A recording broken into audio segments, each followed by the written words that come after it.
This House is in session. Committal papers. Honorable Leader, Government Business. T- Mike, please, Mike. This should be automatic.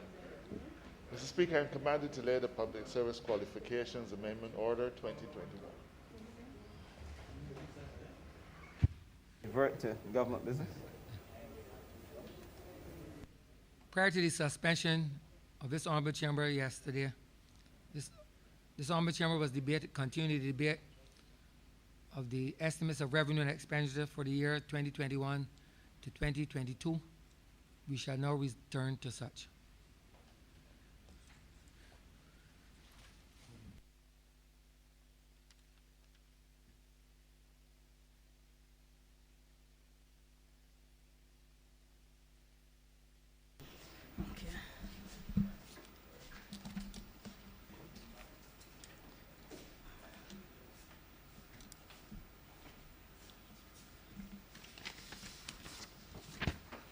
This House is now in standing Finance Committee.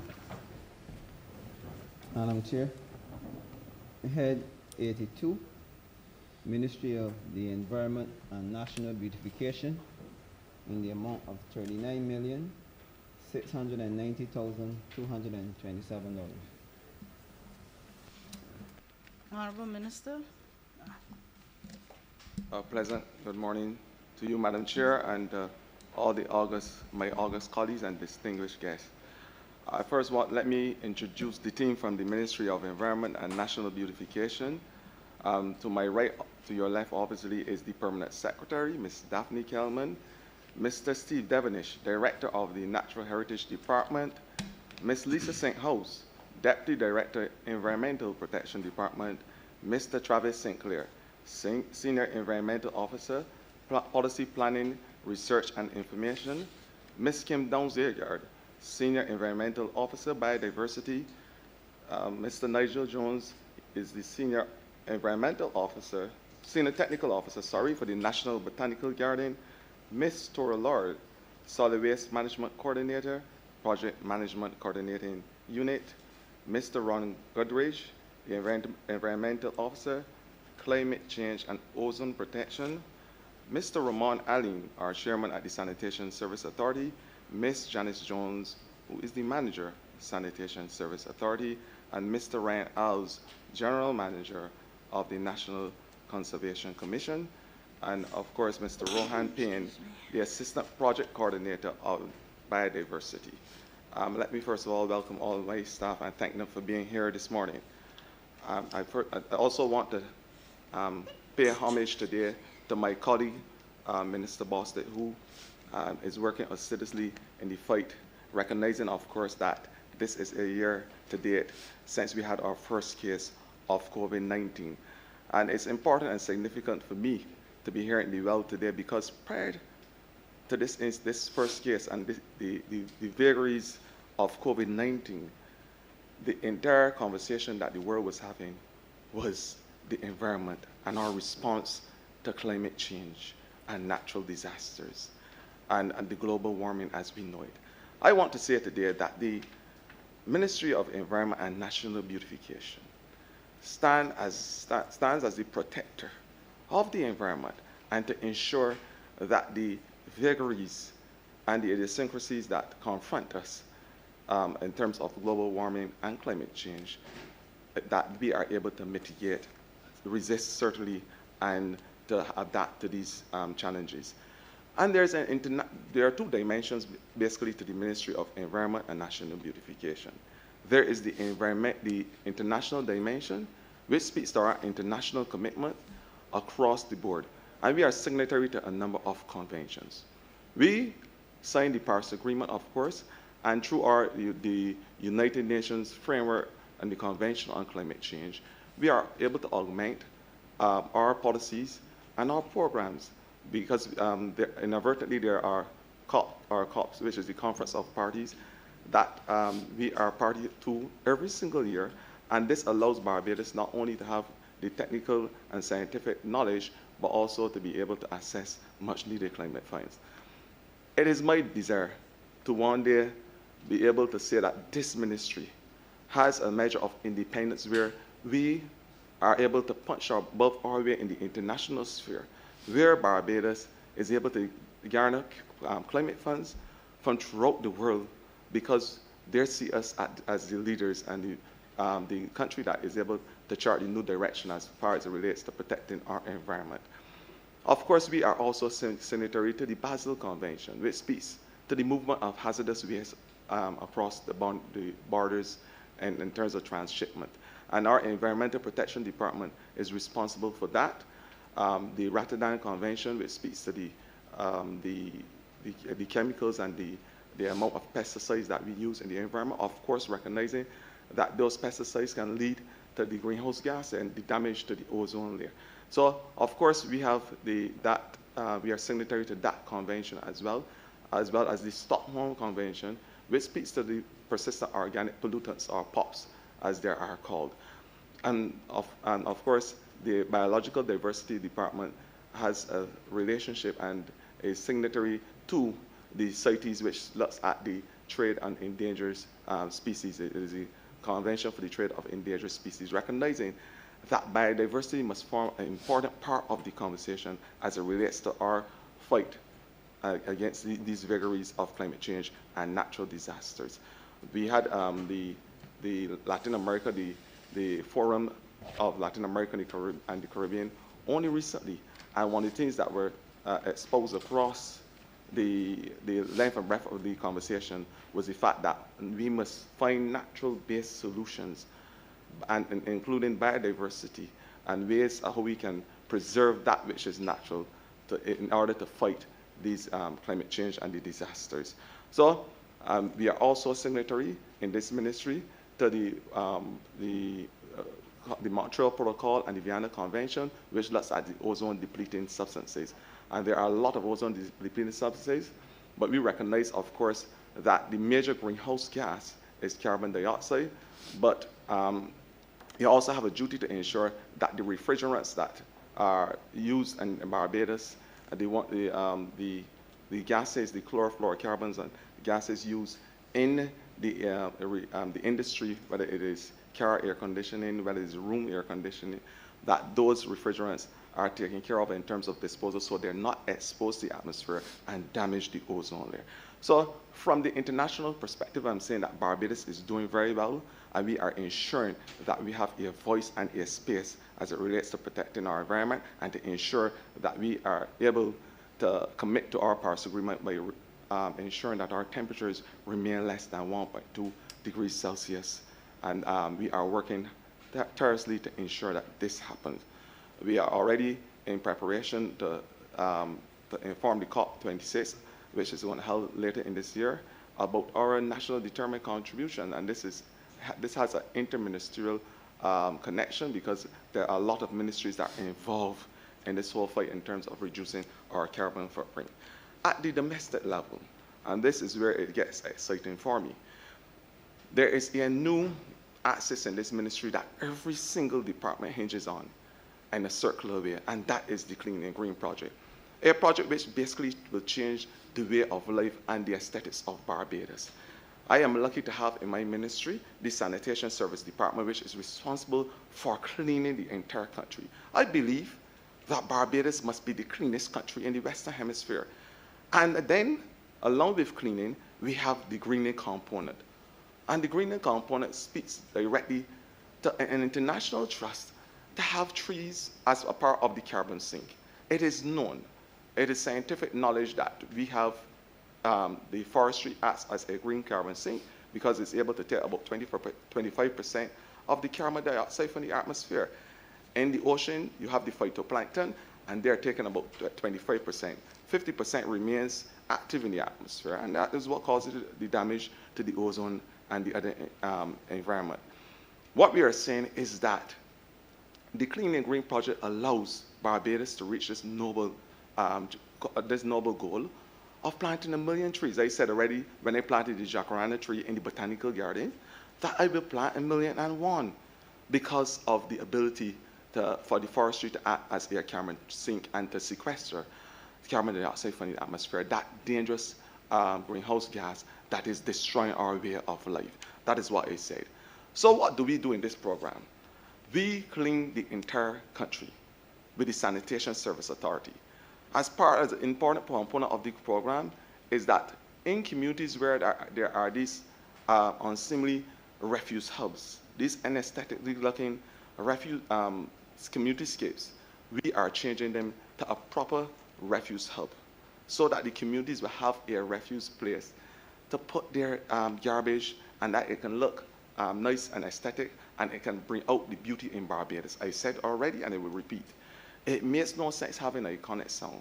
We have iconic people called Beautiful, Beautiful Barbados, sing by an iconic group, and Barbados is not idyllic.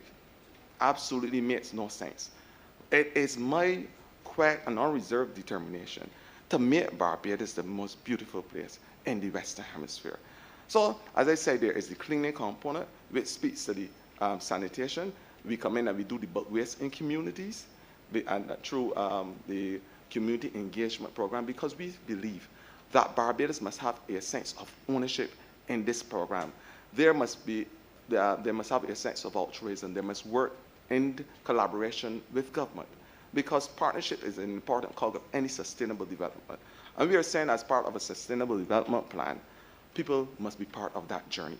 So we have the community garbage pickup, and that is done bulk waste collection through the sanitation. After that, our biodiversity unit goes into the area and see what is there to preserve in a biological space. Because biodiversity speaks to what happens with living organisms in a geographical space and how we can preserve those things that are important to us right now. I have spoken already, and my colleagues will laugh when I talk about the Philodactylus pulcher or the big lizards that we see walking around. But they're an important part of our biodiversity, not only in terms of the regurgitation of the soil, but they are able to remove that one pest that causes havoc, and it causes just as much lives as COVID-19, and that is the mosquito, which causes a lot of mosquito-borne disease, dengue, as we know it. And I'm saying is that these lizards are able to eat the egg of the leaves of the trees. The frogs, as we know, I don't know the last time that we see polywalls running around Barbados. Those things that would make people rich are the things that are part of our biological space. And I'm saying that we have to preserve them. Our natural fauna and flora, the trees that are important in terms of how they protect us from the pests. I said already, and the NCC has started a propagation exercise where they are looking at from the citronella grass back down to the pear-tree trees, which are natural mosquito repellents. We are looking at rosemary, we are looking at basil, we are looking at lavender, and all those things have biological purposes. And that's why I said, and I'm happy today to report to the entire country that we have a biological diverse action plan, which we will roll out the next couple of years to preserve our natural fauna and flora. So that is an interesting aspect of the Clean and Green project. Then there is the community engagement, because we have the community engagement exercise where our project management unit is allowed to engage Barbadians at the level of reduce, reuse, recycle, and recover, and no repair. Because I'm sure, Madam Chair, that when you had a skirt, when you were a young girl, you were able to repair it and reuse it. And that is the type of circular Barbados that we are talking. So the 5 R's must become an important part of the conversation of Barbadians. It must be the new tenets that seek to augment the way how we live in a circular Barbados. So that is an important part of the project. And then, of course, it is the National Conservation coming in with the dendrologists and all the specialists to see how we will beautify that particular area, whether it is whether we are putting parks in the area, whether we are putting a natural area for exercise, whether it is for the psychosocial aspect of greening, because we believe that Barbados right more than ever must have a psychosocial space to balance their humerals. And that is basic medicine. You are a doctor, Madam Chair, you know that better than me. But we are creating these green spaces.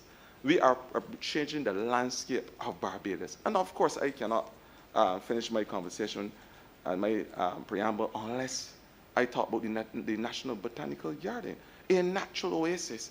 We are going to bring to this country the most beautiful oasis in the entire Western Hemisphere with the National Botanical Garden. Along with the trees that we are going to plant, to sequester the carbon dioxide, we are going to have medicinal gardens. We are going to have ornamental gardens. There are going to be areas in the garden which is going to be specific for the indigenous plants in the area. It's going to be an area where the elderly can come in the twilight of their years and relax. Those in the dawn of their years, the children can come and learn about taxonomy, because we are going, right now as I speak, we are putting the blocks on the taxonomy center, because we understand that classification is an important part of the conversation going forward. The germplasm, how we treat the genetic material to inform how we plant trees, the timing that we plant them, and how we are able to resist against all the diseases from the biospheric fungi to the, or the types of fungi and bacteria that is known to affect the R trees and R tree stock. And then, of course, there is the herbarium, which looks at the dry leaves in order to be able to study the etiology of plants and so forth. This is the type of science that we are applying to our National Conservation Unit, and to ensure that we have a green space and that we are able to meet our commitments. We are right now, we have approved certainly the master plan for the botanical garden, and we are in the process of building out the roadwork and the utilities and what we call the amphitheater, which is going to be an entertainment center of excellence in the botanical garden. You have seen some activities according to where you are standing geographically, on the left or the right side of the botanical garden. What you're saying in terms of the removal of the River Tamlin, and that's how we talk in circular Barbados. We are removing the River Tamlin from the most eastern side, if you are looking the area of town. And this River Tamlin is now being used by the factory, by Portville factory, as a source of biofuel. And we are saying that we are clearing that aspect to make that an international garden. The time is right in Barbados for us to be able to say that we are selling our country as an international green space, where the tourists can come and understand the whole principle and concepts of international greening. How they can be able to plant a tree, nurture that tree, and be responsible for adopting that tree. So it's an adopt the tree principle. It is I remember you have a minute left. I was now getting started. It was, so we are now having that type of conversation in terms of having the international committee, because there are a lot of countries that want to invest. They're happy about what Barbados is doing to transform the lives and to have a green economic recovery. So they're interested in buying into the whole notion of having a green botanical space. So that's what you have in the international garden to build out. My friends, this ministry is going to do every single thing that is humanly possible to ensure that Barbadians are protected in the environment, that this little sphere called Barbados will be recognized as the most beautiful country in the Western Hemisphere, and that we are able to have a green economic consciousness, and that, in the not too distant future, that this ministry will now have a sense of independence, where because of what we are doing on the ground, from our indoor air qualities to every single thing we are doing, that the international community will say to Barbados, we are with you in this exercise and this journey. We understand your cause, and we are willing to put not only the technical support, but the funding. With those few words, Madam Chair, I'm obliged. Please move the head. And I wish to move that head 82 stand par. Thank you. Honorable Leader of the Opposition. Thank you very much, Madam Chair. And I welcome the presentation of the Honorable Minister and the presence of esteemed support of him and the policies of the ministry as indicated in the estimates document. You know, I salute the minister for his obvious zeal. He was effusive in his enthusiasm and passion about this work. And I'm happy to see that. I trust that he can be sustained in that way. And he took a bit of time to present. I'm therefore not going to be that long. I'm going to get quickly to my questions, if you would, Madam Chair. He did say he intended to make the botanical gardens the best in the world, or the Western Hemisphere, or whatever. I've heard that before, and the last voice from whom I heard that is no longer speaking with any kind of zeal or enthusiasm on those matters. the Prime Minister didn't indicate the need or desire to plant 1 million trees. And the last voice that spoke to those things said he would plant 2 million, and that voice is no longer heard. I noticed that the minister was a bit more conservative. He's going to plant just 1,000,001, so he should be able to survive. Having said that, Madam Speaker, let me get serious now and say a couple of things. Now, I want to quote Madam Chair from the National Strategic Plan of Barbados 2005 to 2025, which in part says, under the goal of strengthening the physical infrastructure and preserving the environment at the same time, one of the objectives is to integrate environmental considerations into all aspects of national development, to integrate environmental considerations into all aspects of national development. It also says at 111, part of the objective is to promote sustainable land management practices. Bearing those two provisions in mind, I would like to ask the minister to tell us, or perhaps his team or both, the extent to which he or they would be satisfied that planning approvals in Barbados give sufficient consideration to matters related to our biodiversity. The minister talked a lot about biodiversity. To what extent is he happy? To what extent is his team happy, those who have principal responsibility for these matters, that in terms of development planning approvals, sufficient consideration is given to matters of biodiversity? That's my first question. I want to thank you, honorable member for St. Michael West. I want to let you know that within the next couple of weeks, months, hopefully, there will be a biological diversity action plan which speaks to the preservation of our natural fauna and flora. Because we understand the importance of biological diversity in the fight against the vagaries that we spoke of earlier. I want to say that, along with that, my department is also charged with land management and ecosystem management.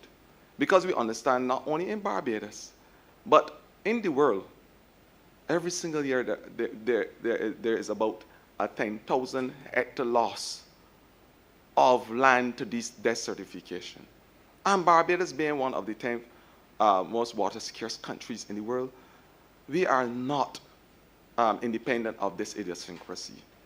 What we are doing is that we are having that conversation right now to ensure that desertification is a thing of the past, that arid land is a thing of the past, and that we are now looking to regenerate using biological diverse methods, our forestry, and our degradation. But to further expose this, I would call on the officer responsible for natural resource management, Mr. Steve Devenish, who can talk about land-based solutions. He can talk about mangrove and the ability for us to develop our ecosystems on our gullies and to ensure that there is a biological diverse state in that type of development. Because more so than ever, we now have to look at biological ways to manage our ecosystems. Because if we continue using the industrialized and chemical ways, then we will be spinning top in mud as it relates to protecting our ozone environment. After him, I would also invite Ms. Kim Downs-Airguard, who is at the center of all discussions as it relates to wildlife, ecosystems management, forestry and restoration, and our biological diverse stock.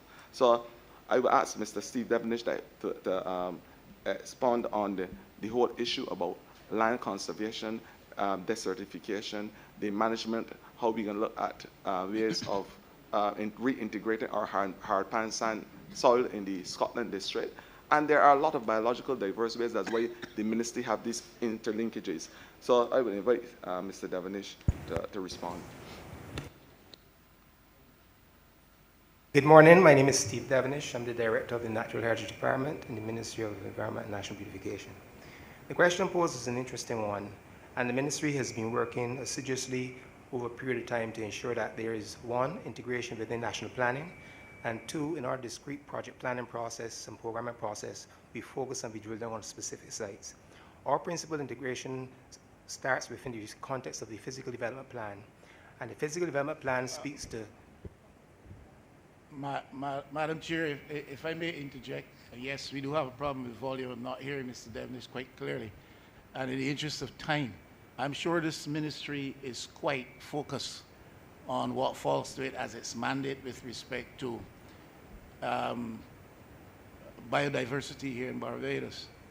My question really is the extent to which, coming from the other side of the equation, the planning department, the approvals process, to what extent is the ministry satisfied that in issuing of those approvals, in the pursuit of the process around those approvals, to what extent is the ministry satisfied that the interests of this ministry are sufficiently considered and that in planning approvals being issued, biodiversity considerations are being sufficiently taken into consideration by the planning people? Thank you, sir.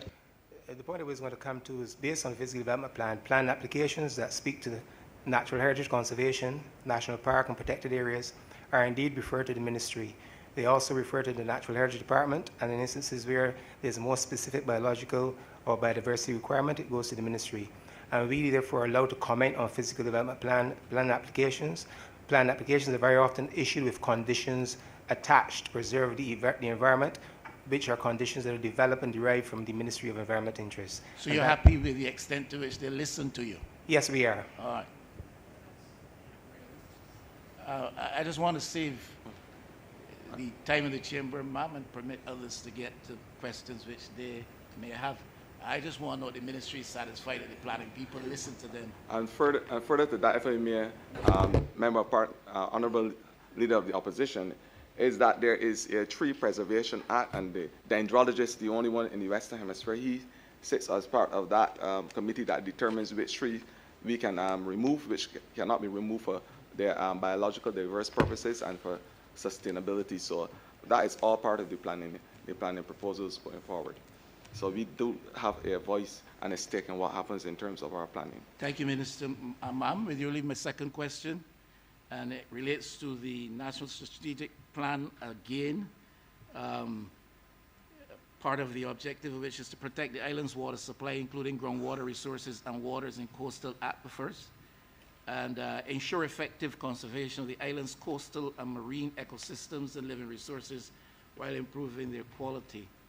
And my question, therefore, is what is this ministry's assessment as to the impact on our marine-related biodiversity by coastal activities such as construction and other activities, especially when we start to think in terms of the coral bleaching effect, the impact upon turtle habitats and turtle movements, etc.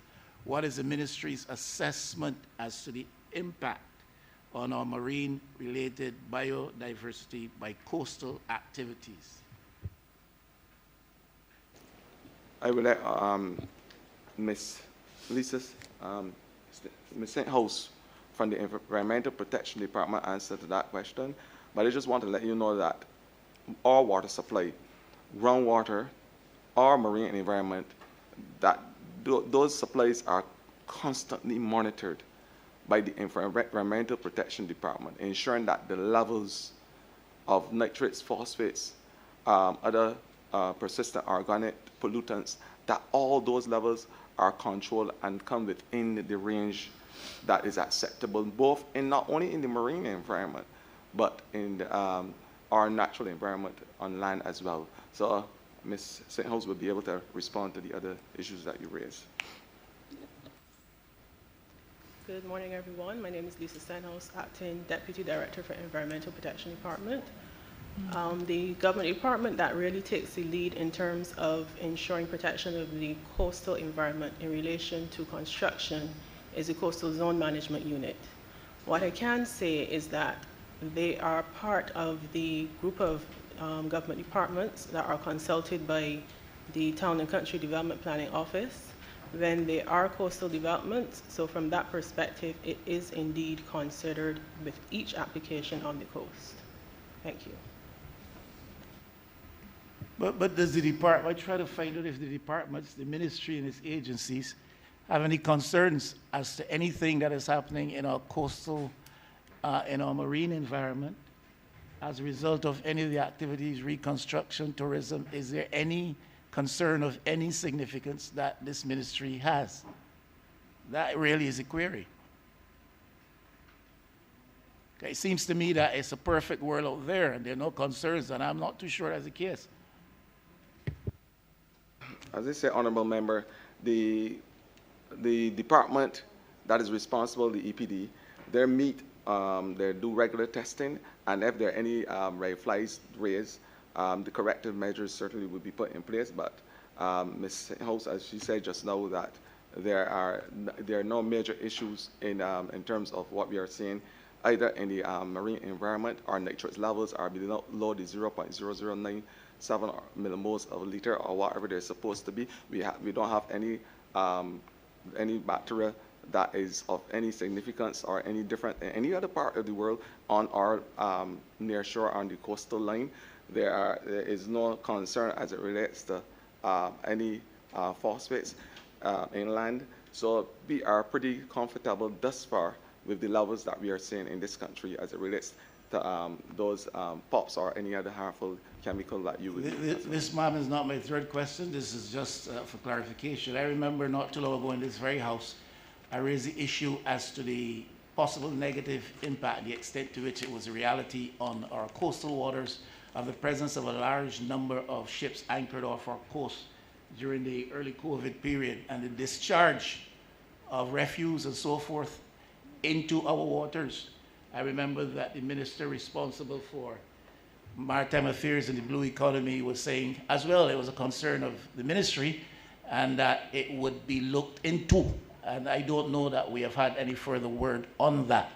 This is the type of thing that concerns me. I think the type of thing that will concern Barbadians. I am reassured to hear that it is a perfect world on our coastal environment as far as this ministry is concerned.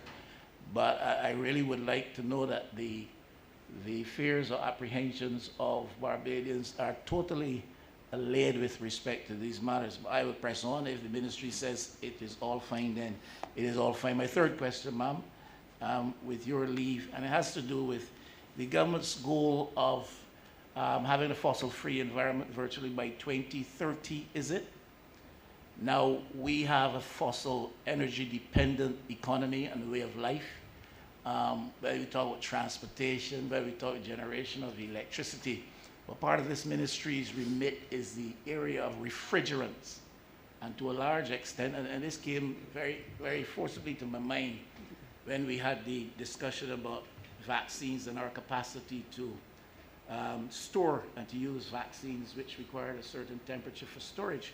And we have a certain maximum capacity. But there's refrigerants, refrigeration, and other aspects of utility use in Barbados which are totally dependent upon fossil produced energies. And my query really has to do with the synchronization, the synergies between the policies outlined by this ministry and that goal of the government to move to this fossil-free environment, knowing that we have this high level of dependence on refrigerants, which is a part of this ministry's mandate. Honorable member, I think that you would have graced yourself to pay rapt attention over the last couple of days to what was happening in the chamber, and you would have heard the Member of Parliament for St. James Central in his lucid presentation speak about what they're doing as a ministry to ensure that there is a reduction in fossil fuel by the year 2030. Our efforts to reduce our carbon footprint is interministerial. It is not one particular ministry, although the environment may be the focal point as it relates to our national determined contributions and what we are going to tell the world by 2030 as it relates to removing 1.5 billion tons or so from the environment. We have a lot of interministerial activities going on that will cause this to be realized. What is happening in energy in terms of the reduction in fossil fuel and the alternatives that we are being used, wind, whether it is wave or whether it is photovoltaic. That will take up a big chunk of the fossil fuels that we use as far as it relates to the change to those natural alternatives. We have in the Ministry of Maritime Affairs and the Blue Economy a trust to have the blue hydrogen, which is the green hydrogen, which speaks to the fact that you're now storing the battery storage will be from a natural photovoltaic or natural source, and the batteries last a little longer. And then there is the whole interest in the debt for nature swaps.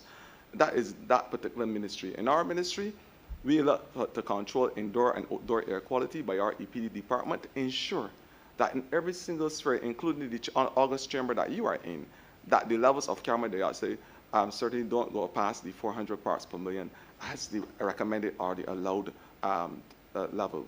We are ensuring in this ministry that we do everything, and that's why I say the planting of 1 million trees will act as an important carbon sink, because that is able over the period of time to extract from the environment 48 million pounds of carbon dioxide. So based on the collective trust of every single ministry in Barbados that works alongside, and the Ministry of Agriculture, because when they plant the hedgerow to protect their land from erosion, that is also forming a part of the tree planting drive and in terms of carbon sequestration.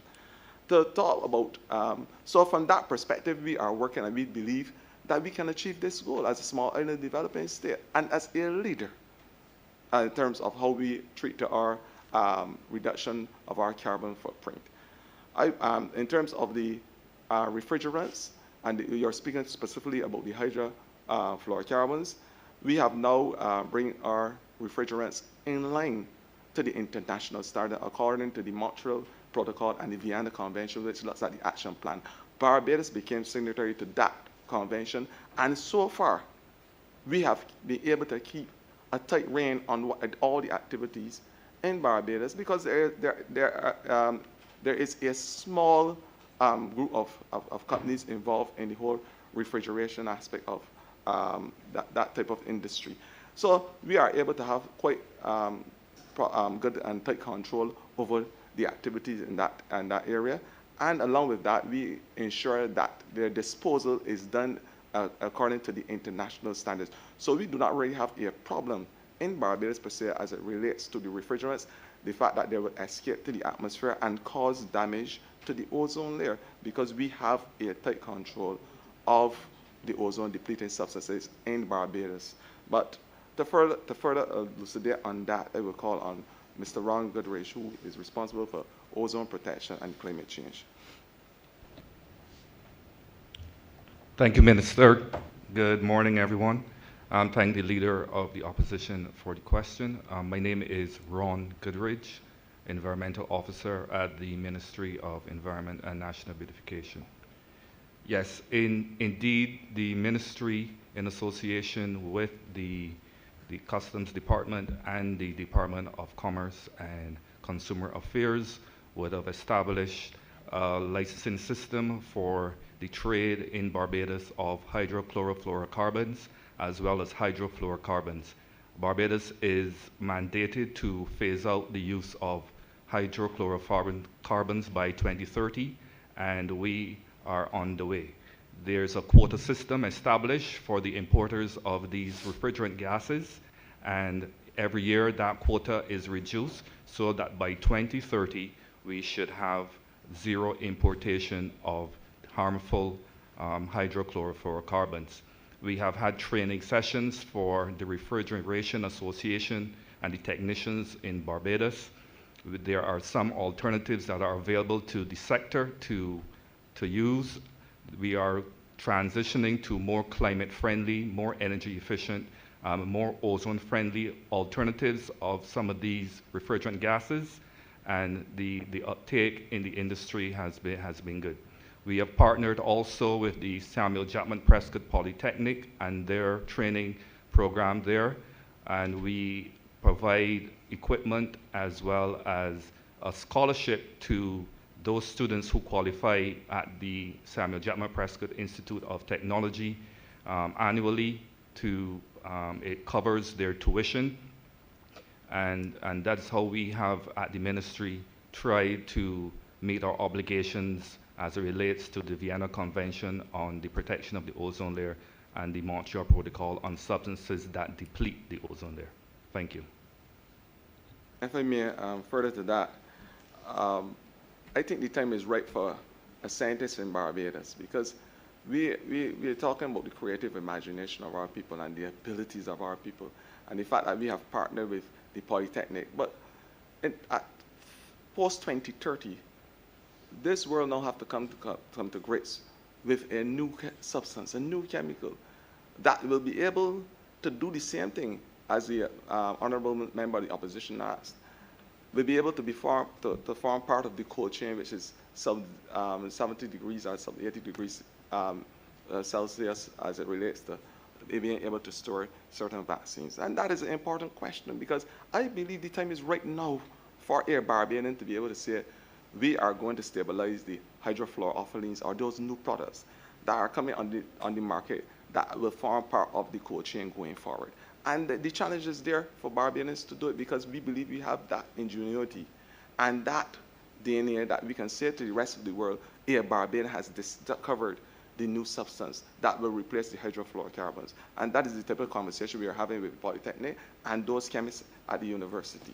So I think we are on the right path as it relates to ensuring that Barbados has a space, a voice, and a face in the international sphere. Thank you, Honourable Member. Honourable Member for St. James Central. I'm much obliged to you, ma'am. Permit me to begin by congratulating the Honourable Member also for his very obvious passion and pleasure in the execution of the day-to-day responsibility of his ministerial portfolio. I have told him in private that which now I say in public, ma'am, that I have never before in what is now the beginning of my 18th year as a legislator in Barbados seen the kind of zeal that the Honourable Member brings to the issues relating to the environment, and I can only wish him the very best. I, ma'am, feel that there are two audiences, and I know the Honourable Leader of the Opposition has been on the precincts of these chambers sufficiently long that he too knows that there are two audiences, and carefully structured questions that take us down the road of hydrofluorocarbons, etc. Perhaps while they engage the passion of the minister, do not necessarily resonate with the general public as easily. And it is very important, I think, ma'am, for the general public not to be led down the road only of hydrofluorocarbons, but for the general public to be given an opportunity to hear the minister on some of the excellent aspects of his work in 6 short months. Work, ma'am, that touches all of us on a day-to-day basis as Barbadians, having a concern for the communities that we live in, and touches all of us as members of Parliament, having a concern to represent the best interests and the comfort of those people in the communities and the people, ma'am, who sent us to this place. So my question, therefore, ma'am, brings us in a position to a point where the rubber meets the road on the bread and butter issues of parliamentary representation.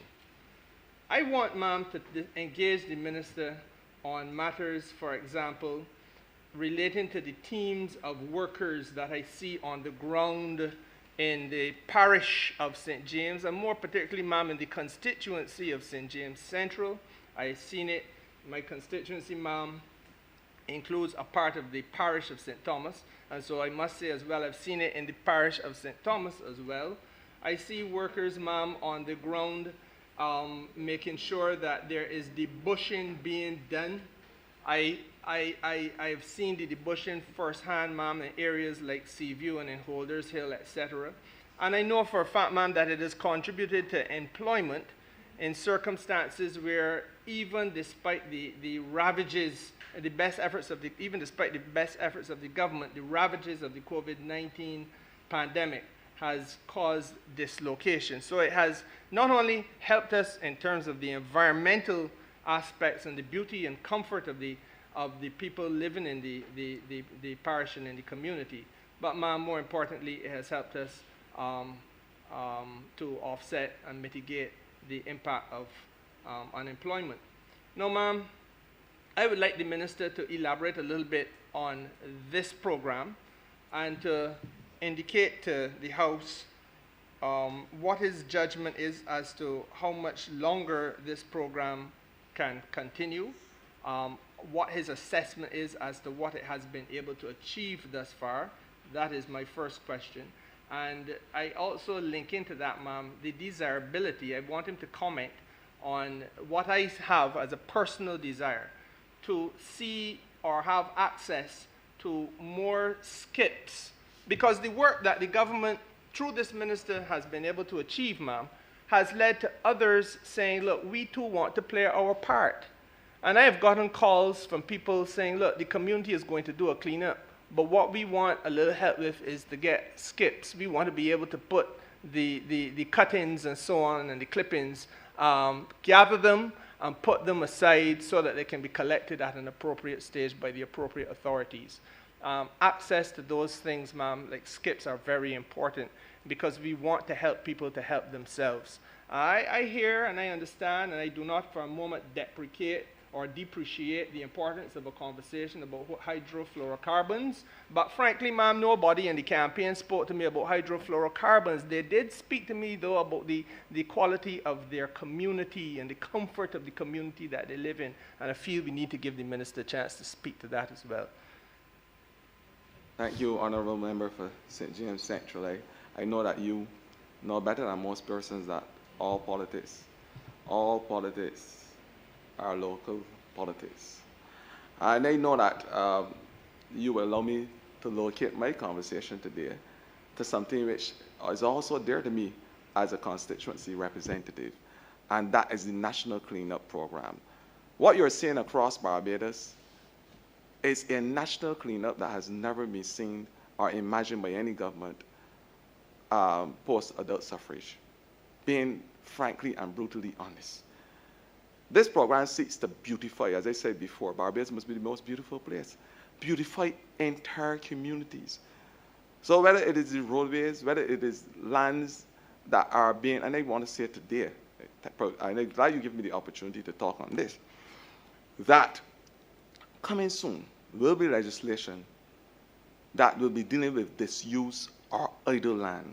There's no idle land in Barbados. I believe that idle land is owned by idle people who don't understand the idealists of Barbados. That's the honest truth.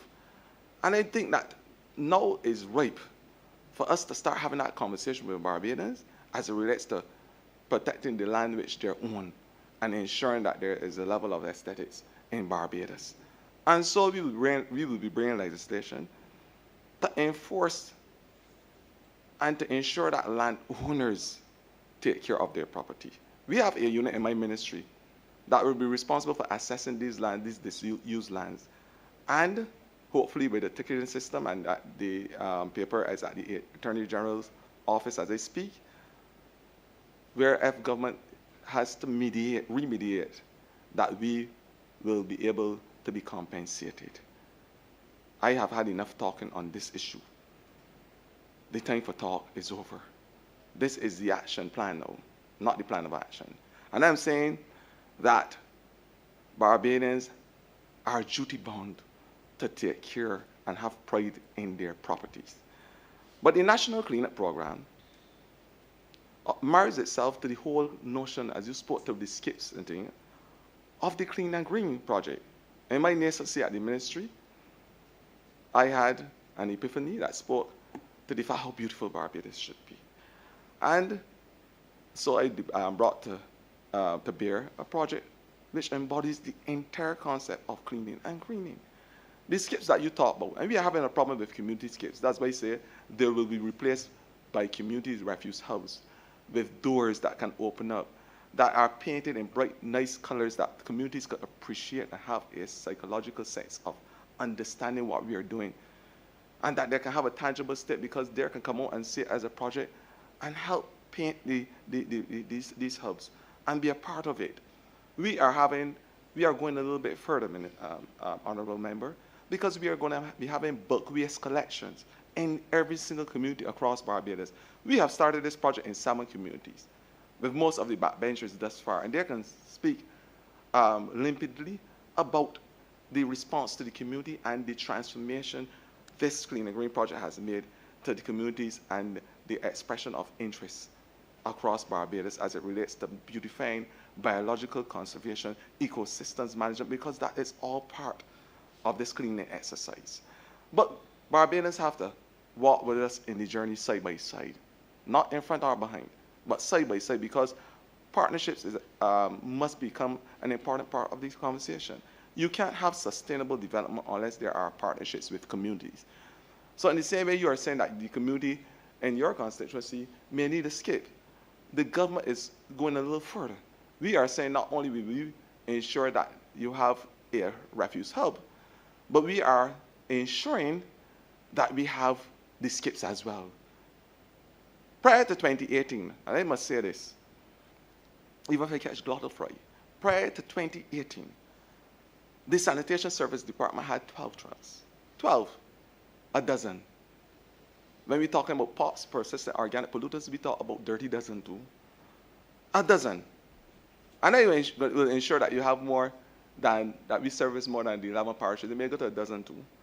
What I'm saying is that we, since we took over this government, I want to pay homage and tribute to the former minister who was responsible in leading the fight to ensure that trucks came to Barbados. Albeit the fact that he was able to go to the port and make sure that they come on land. I want to say that since this government come to power, we have 36 new equipment to service the communities in Barbados. The Sanitation Service Authority now has a hotline that residents and communities can call and be able to say, well, I have this garbage problem. I haven't seen my garbage being collected, and I want some action on X, Y, and Z. We have cameras now placed across Barbados. I would not say where. It will remain clandestine. So, and there's a program called The Minister is Watching. I say I'm not a voyeur. But I will be able to see those persons and this ministry who continue to disregard the principles of keeping Barbados clean and the whole notion of cleaning and greening. So, in the communities, we have the trucks now to service each and every community. We have a hotline. We are working with a program now so every single person who understands WhatsApp and internet and all those things can go and with the press of a button know when the trucks are coming to your area. This is the type of interventions we have made since coming to power and to governance. And I want to say that in this, the Sanitation Service Authority, I opened up the recreational hall only a couple of months ago, sorry, a couple of weeks ago, because it was after the lockdown. And because when I first visited that institution, I was embarrassed at the state of the recreational facilities. And I want to say a heartfelt thanks to all members of the Sanitation Service Authority today, because they are the frontline workers who are out there in the fight with the communities against the spread of these mosquito-borne and other vector-borne illnesses. And they are the front line to collect garbage when persons are at their home being quarantined from COVID. And I have to pay homage to them today for a job well done. But the same thing that we are paying homage and we are paying appreciation for their good work, I want to say that we have to treat them good too. And so I was able to spend $160,000 or so to refurbish a hall, which is clean. It has all the provisions for recreation so that the guys at the sanitation can have a Honorable place member, you're moving to away a eat. little bit from the question. If we could I'm bring it back in. trying to land. I'm saying I bring it local. So what I'm saying, all those things to say that this government will provide the community refuse house. We have skips now available because we are no longer squandering the public's finances. And I would like, I would invite the chairman of the sanitation to speak to other things, because right now we are in conversations with ICBL about having the insurance, medical insurance. I can go on and speak a whole day. No time Please is limited. don't. If we could have the chairman continue Yes, the and question. I can talk about the arms that we're gonna put on the trucks to stop persons from being exposed to physiological damage that you will have to work harder as a doctor. But the chairman will speak on those things. Thank you so much.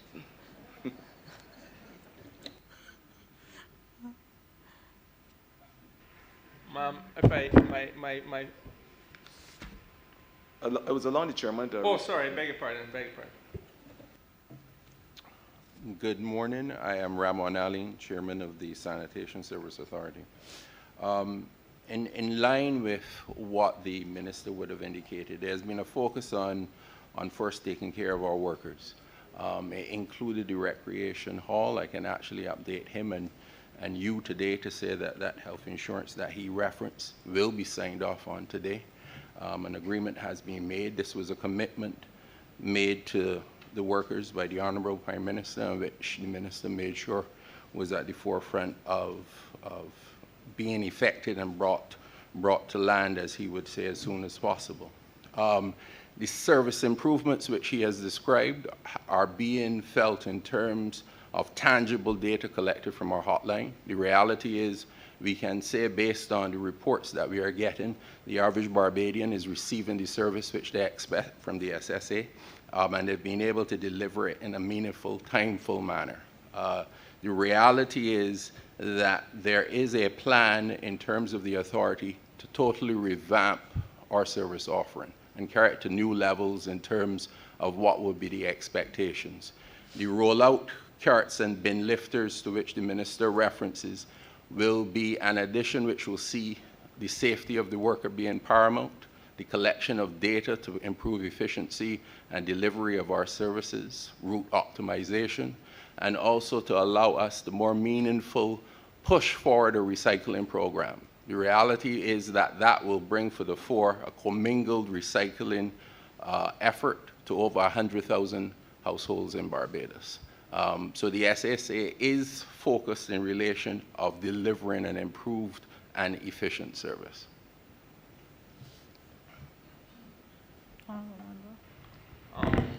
Ma'am, I want to congratulate the Minister and the Chairman of the Sanitation Service Authority on that wonderful step of introducing health insurance. I believe it is historical and groundbreaking, ma'am. It is an idea whose time has come. So I entirely support it and congratulate them for this step.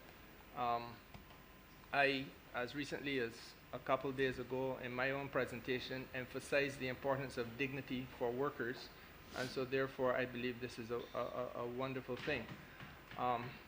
Equally, ma'am, the question of pride in the community that the minister spoke to is something that I obviously endorse, and that is the reason why I led the question, because I think this is where the conversation has to go. Now, if there's a missing link in the answer from the minister, it is perhaps how do we access these skips, because I want to be clear, is the minister saying that there are now skips available?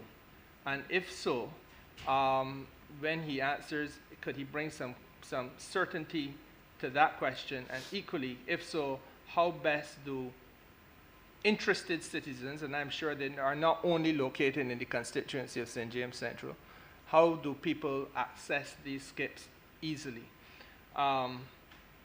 The other question I want to raise is the issue of the beaches. As I understand it, Minister, your ministry carries responsibility for the matters relating to the cleanliness of the beaches in Barbados. And I think the matters relating to vending on the beaches in Barbados also lies with your ministry. Am I correct in that regard? You are. Good. Now, I must say to you, as a minister responsible for business, that I have some concerns.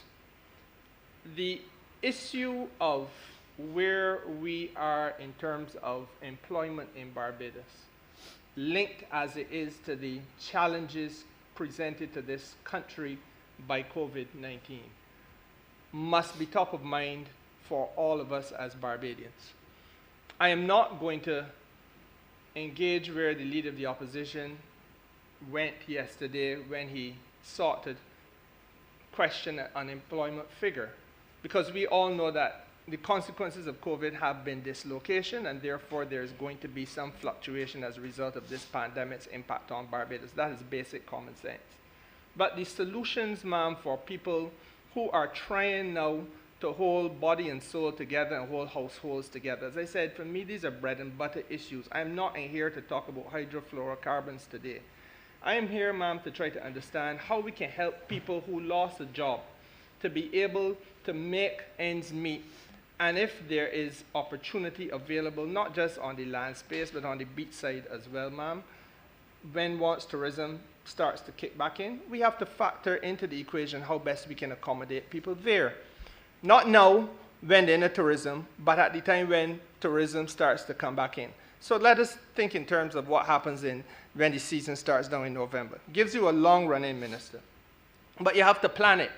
And my concern is this, that there has to be an opportunity for Barbadians to understand who determines the amount of people who can be beach vendors, and how are those numbers distributed. Because I must tell you, Minister, I have been in this business now, as I said, for over a decade and a half, and I can't get clarity of purpose and certainty of policy on how this thing works. Who determines that between the Hilton and Sandy Lane, there are X number of vendors? How are those vendors allocated permission to vend on beaches, on any given beach in Barbados? And ma'am, the last part of the question would be, is it not important, given the circumstances, for us to be having a conversation internal to the Ministry of the Environment as to how the ministry can partner with the rest of Barbados to make sure that there's more opportunity for people who want to live an honest life and ought not to be forced to do things that otherwise they would have to do just to survive? Thanks for giving me that long run. I will make sure I bowl a legitimate ball and not a no ball. The issue with the skips, and I want to say to you that from the commercial end of the Sanitation Service Authority, that we have contracted persons to build skips, and we have, I can't give you the figure now, and probably the manager can speak to that, but we have more than adequate skips for events and for short-term purposes. The problem we have with skips, and now again it gives me the opportunity, that's why I told, I started my preamble by saying that I hope I don't bowl a no ball. But now is the opportunity for me to say to Barbadians that community skips are placed in communities for persons within that geographical space or that community. They are not placed there for persons to come with their trucks and offload in the skip when they are given jobs to carry the refuse to the landfill. They are not there for persons to put from bays, fridges, and all this commingled stuff in. They are there because at the point in time, there were some challenges getting the trucks prior to 2018 that were needed to service the communities. Now we have the trucks. We are saying that we are trying our best to remove the community skips, because the reality of it is that they're unsightly and they pose a health threat if they are not treated with the respect and dignity that they need to be treated with. So we are saying that we are going to replace most of those communities in communities where the trucks cannot traverse because of the small roads. And there's another problem that I can speak to too. There's a problem where Barbadians park at the side of the road, and we have had numerous complaints from the truck drivers, from the sanitation, who refuse to move their vehicles to allow the garbage trucks to go and collect their own garbage. Now, I can't understand what is could be the more lucid and more translucent than that in terms of getting your garbage out, where you would be able to allow the trucks to come and collect that garbage. It really has befuddled me. So I'm saying is that these are the types of conversations we need to be having with Barbadians, because it's a challenge from the Sanitation Service Authority. But I want to assure you that the skips are there for commercial purposes. We are now looking to move away from those unsightly skips to have community refuse hubs built with gates and proper signage so that the communities can can be brought to a level of beauty and aesthetics. That is what we are doing from that perspective. Minister, before you move on, what about the skips within the parks? I have 2 major parks in my constituency, and it seems that the skips are always overflowing with garbage, and the pickup is not as often as I would like it to be. Is there a plan to, and it is unsightly from the main road, is there a plan to increase the pickup there? But I would love to share with you and the entire Barbados the videos of persons going with trucks and offloading everything in those same skips. They don't have to pay skipping fees anymore. Persons ask them to move their refuse, and they're paid to do a job, but yet still they find a convenient way of offloading everything in the skips. Trust me, and the manager of both NCC and sanitation can speak on this. Because you usually see a rise after, well, not so much now with the COVID, but a rise in the garbage in the parks after, for instance, a bank holiday where people are picnicking, and then it takes days for the garbage to be picked up. But in terms of garbage, the trucks and the pickup, the manager of the sanitation can speak to that issue.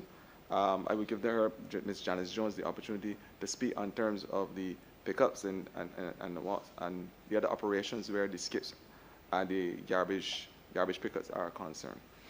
Thanks.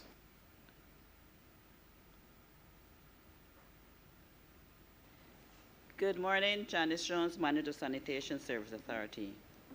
With respect to the skips that are in parks, that is the responsibility for the National Conservation Commission. Sanitation Service Authority, we deal with skips that we have placed in particular communities. And the reason that we would have placed those skips in communities because of the unsightliness in the area. And in those communities where we have placed skips, we usually have a regular pickup for them. In some areas, for example, in Martindale's Road opposite the Queen Elizabeth Hospital, those skips are usually collected on a daily basis.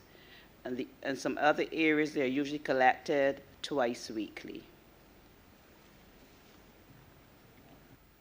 The manager of NCC to speak about the challenges and the skip collection for the areas of the parks and the beaches. Thank you, Minister. Good morning, Ryan Owls, National Conservation Commission, General Manager. With respect to the question about the removal of the skips, or the emptying of the skips, the collection is, on average, is once per week in the rural parishes and twice per week in the urban areas. We've had some challenges with persons who go to the parks and place their refuse in the skips. And it has caused some challenges in that it has caused us to increase our expenditure to remove the refuse from the skips on a regular basis, sometimes 3 times a week. We are hindered somewhat by our finances, but we try our best where we can facilitate to remove them as persons fill them. We often find that even on removing them the afternoons, by the next day, you find that there are some persons with their trucks or persons come to the sites and empty all of their refuse into the skips, usually construction debris or bulk waste, and we have to go the following day to remove it. Recognizing there are over 83 sites where we have to remove refuse, it is rather challenging to be doing this on a consistent basis. But we appeal to persons. I know the minister has cameras in some locations, and we appeal to persons not to come to the parks or the beaches and empty their refuse, but simply call the sanitation hotline, and sanitation would get to them and pick up the bulk waste, and to rely on the regular pickups. For those persons within the construction industry and persons who have restaurants, etc., they can rent skips from the sanitation or private persons, or they can have the refuse taken to the sanitary landfill. It really is an inconvenience to the public that the areas within the parks which they come to recreate and relax, that persons come and dump their refuse there. I think may interject. The reality is this: we will lose the fight, and I don't intend to, in terms of refuse collection and how we treat the garbage disposal in Barbados, unless there is buy-in, as the Member of Parliament rightfully said for St. James Central, unless there is buy-in and an acceptance and a psychological paradigm from Barbadians as it relates to how they dispose of their garbage, as it relates to the sensitivity to our ecosystems and our biological diversity. Unless we come full front in terms of how we deal with these things, then we will always be playing catch-up cricket. And I know the Member of Parliament of St. James Central, as a good fast bowler, knows better than that. So we are going to ensure that we educate the public, that we have provisions so that they will be brought along the journey with us. And this journey, trust me, is a journey that is worth every single sinew of not only the ministry, but every single Barbadian. But to talk, because we are talking about skids, we are talking about putting garbage in skids. But we have to now have a wider conversation about reducing, reusing, recycle, recovery, and repair. And that is where I'm inviting the project management unit, because this conversation is a circular one, where she will have the conversation with Barbadians about the 5 R's, which are the 5 basic tenets of garbage disposal in terms, because if we reduce, there will be no need for have all these skips. If we are able to recycle and reuse in our homes, then there's less going to the landfill. It is common knowledge that China and Japan and all those places are reducing the amount of refuse that they're taking from other countries. So it's high time that we now start speaking about integrated solid waste management and waste to energy. And the best person to speak on this is the person who is in charge of the project management coordinating unit, Ms. Tara Lord.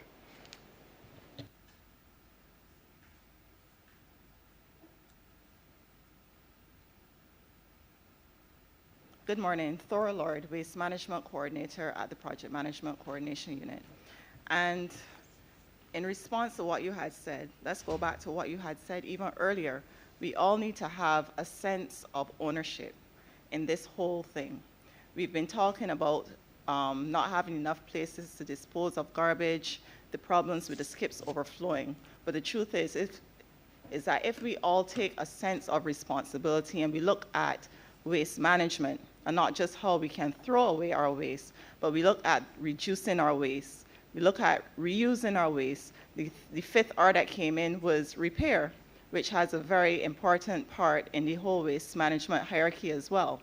Then we go to recycling. Recycling is something that has been happening in Barbados through the private sector for many years, about 20 years now. as far as I am aware.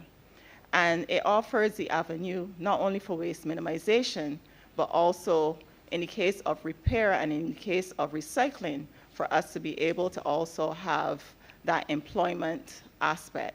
Persons are able socially to take their recyclables back to a depot in order to get money.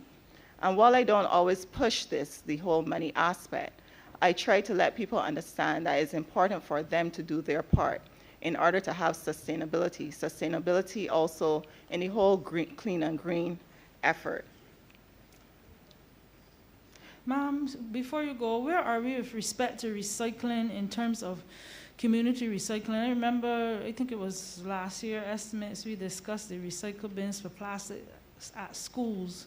Where are we now with the general community, apart from taking your empties to the depots? Mm-hmm. Are we any closer for the sanitation service to do pickup in that way? That would be an answer for Whoever. The Sanitation Service Sanitation Authority. Whoever needs to answer. But in the absence of that, yes, we still have the ability to take our waste back to depots. We did talk about it last time about schools recycling, the schools recycling program. And after that, unfortunately, we had COVID, and we didn't have the opportunity, well, the children weren't in school generating the recyclables. After that, we had term 1, and it still stands. Those schools still have the bins so that they're able to participate in the program, and the recycler is still going out to the schools. So that is still very much in progress. But with respect to having bins in communities, that would be a question for the SSA. I'm not sure if that is what we're looking at right now, but even with the absence of that, there is still an avenue for you to get your recyclables out. Thanks.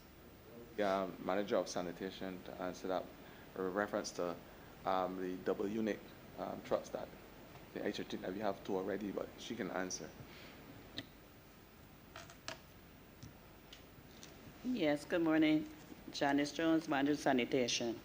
With respect to recycling in Barbados, there's really no all we do is we remove the recyclables from the garbage. There are no manufacturing of recyclables in Barbados.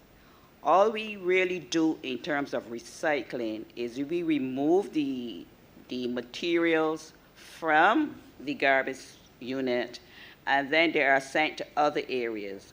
For example, Bees Recycling in St. Thomas. If you go to Bees Recycling, you would see a whole mountain of stuff which they have taken from the garbage. But there's no market right now for recyclables, since a lot of the countries now has reduced the importation of garbage, of the recyclables. SBRC, our transfer station, they are supposed to take the recyclables from when the garbage goes to the transfer station. But then again, there's really no market. What SBRC does is they will make compost from the green waste and whatever. And in that regard, there's really no market for it. So what you have was a stockpile of materials sitting there. The last fire that was at SBRC was a result of the compost just sitting out there on the stand. And with the heat, they had the fire. So until there is a really manufacturing of recyclables, we are just moving the recyclables from one area of Barbados and placing it in another area of Barbados. Say that there's an integrated solid waste management plan that is coming pretty soon. And this will speak because we now have to look at, as I say, China, Japan, and those areas are not taking the recyclables as they're used to. We in Barbados now have to look and see how we can integrate those things and recycle them in a circular Barbados as we know it. And there need to be a conversation because out of every single ton of garbage, we can create three jobs from this whole industry. Out of every single ton, we can create 3 to 5 jobs. And I'm saying that is now the conversation and the stage of the stage that Barbados is in terms of our our decisions and our conversations with persons is to have the re-energizing of the cottage industry, the industry that allows persons to use their creativity with recyclables and to come up with new niche markets. And I think that that's where me and the Member of Parliament of St. James Central can really partner, as he's the minister responsible for micro, small, and medium business and enterprises. So that is the conversation that we'll be having, and that's the direction this ministry will be going, because it's important that we are able to see Barbados in a circular way. But he had another question about the NCC and the beach vendors, and I would like the manager of the NCC to be able to respond to that query. Okay, thank you, Minister. With reference to the applications, persons apply to the NCC and applications are reviewed based on the location that persons identify they wish to participate in the vending activity. Note carefully that it's a matter of carrying capacity. All persons would like to go to the hotspots, which should be Oystins, Bay Gardens, Dover, Rockley, Carlisle Bay. We have limited space and infrastructure in these locations to facilitate things like food vending. What we encourage is for persons to look at alternative locations where we may have some infrastructure.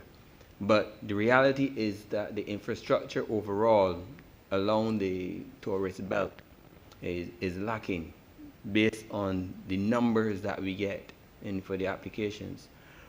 Areas that we may have to develop could be areas like Fitz Village, Haywoods, some areas along Bay Street, but these areas would have to be under the control of the National Conservation Commission, and we must have the requisite funds to develop these places to provide the necessary bathroom facilities, restroom areas for not only the patrons, but the vendors and the staff that we will have to put there.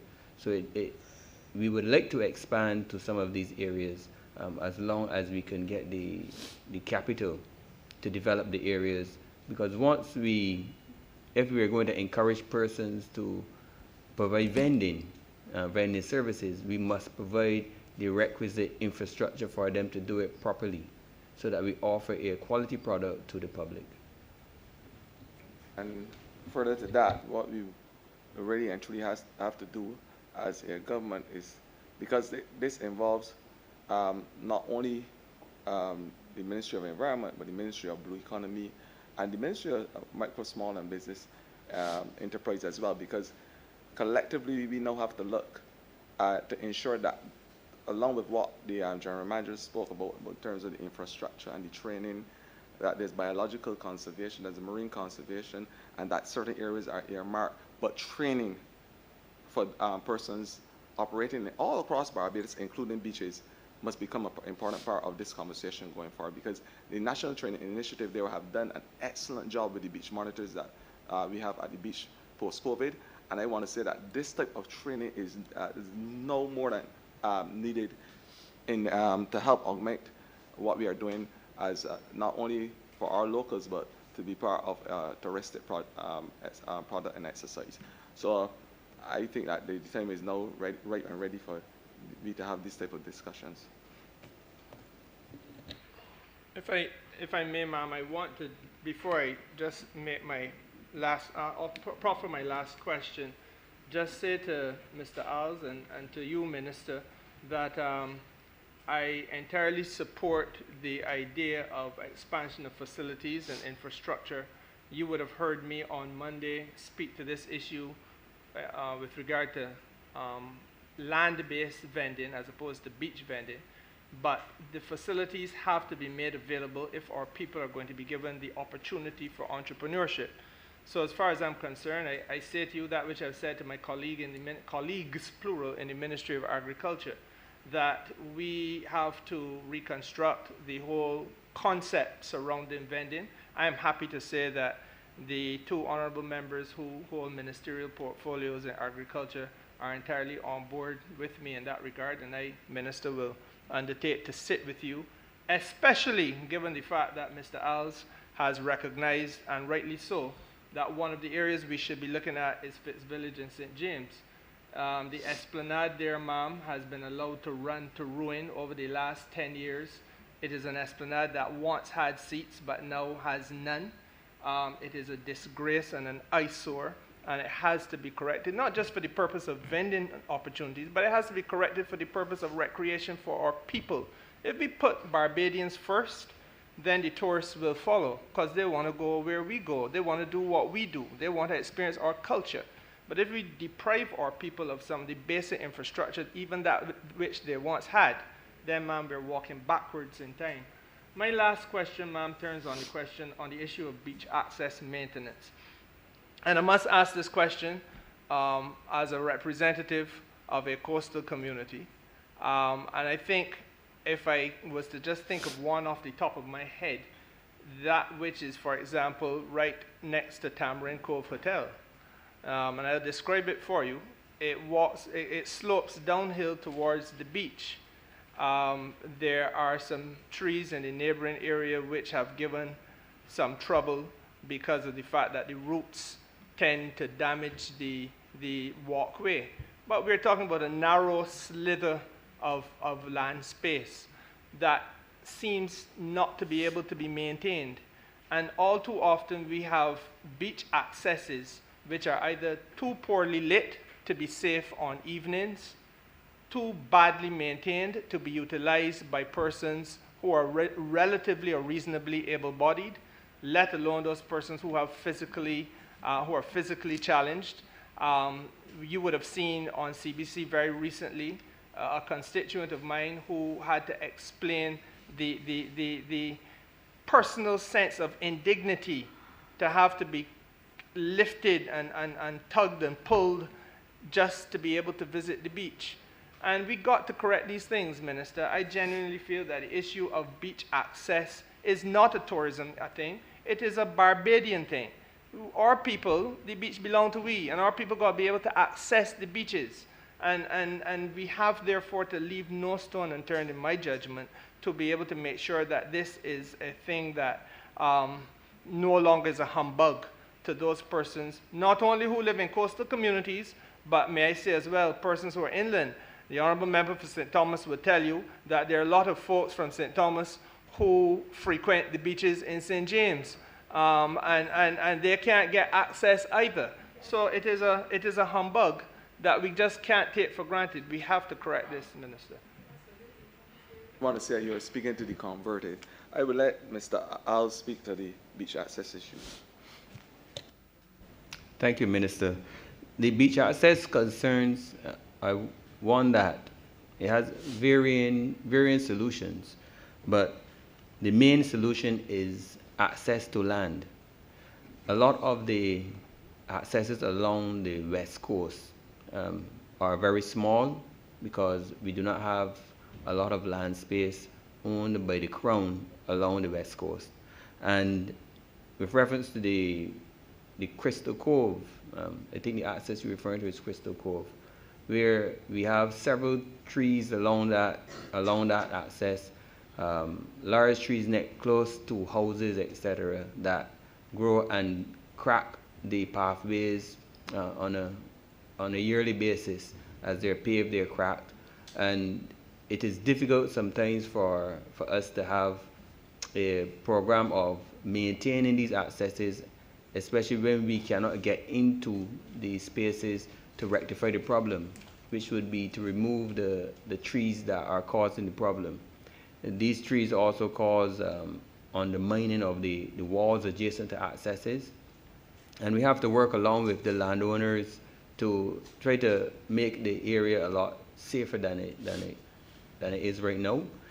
The larger issue, as I said, is the access to the land to get to the beach. We've had several challenges along the beaches, not only with the access for recreation, but access for safety. When we have to respond to incidents on the beach with lifeguards having to run long distances to get to an opening, to get to persons that are in trouble, and even for ambulances to then access these areas. So there is a larger issue here of safety on getting to these beaches. We try our best to maintain where we can, and we have a beach access report that is going to our board shortly with the improvements that we are going to recommend. A lot of it would hinge on accessing property and or acquiring property, but at the board level, they will make determinations and direct the management accordingly to who to consult with the minister and other ministries. Yeah, and just let me further add, now we are talking about beaches, and I am really an advocate for biodiversity, and some people call me a zoophilist. The reality is that we are now looking at endangered species of turtle on the endangered list. And I just make an appeal to Barbadians to try to protect and preserve the turtles. And stop. It may be done in a way that persons may not even be aware. But we now have to look at ways and mechanisms to protect those turtles that nest on the beach. And a lot of the problems that we are having is because involuntarily Barbadians and their activities cause the dislocation of these turtles from nesting sites. And this is an important concern for our biodiversity, those persons involved in the turtle project. It is sad news for me to tell the entire country that we saw one green turtle at one sighting over the last 6 or 7 years. The hospital is now going more east to the east side because their habitats are being disturbed. And I know you made mention of the lighting at the Broadway and the walkways, but if you can have Barbadians insensitive and the persons involved in the hoteliers or whatever being more sensitive to the types of lights that are being used, because that is distracting a lot of the turtles. So we're having some problems there. So I just want to chime in and say that the Barbadians to please take care of the endangered turtles. It is a serious concern for us in our biological diversity department. Thank you. Honourable Member for St. James South.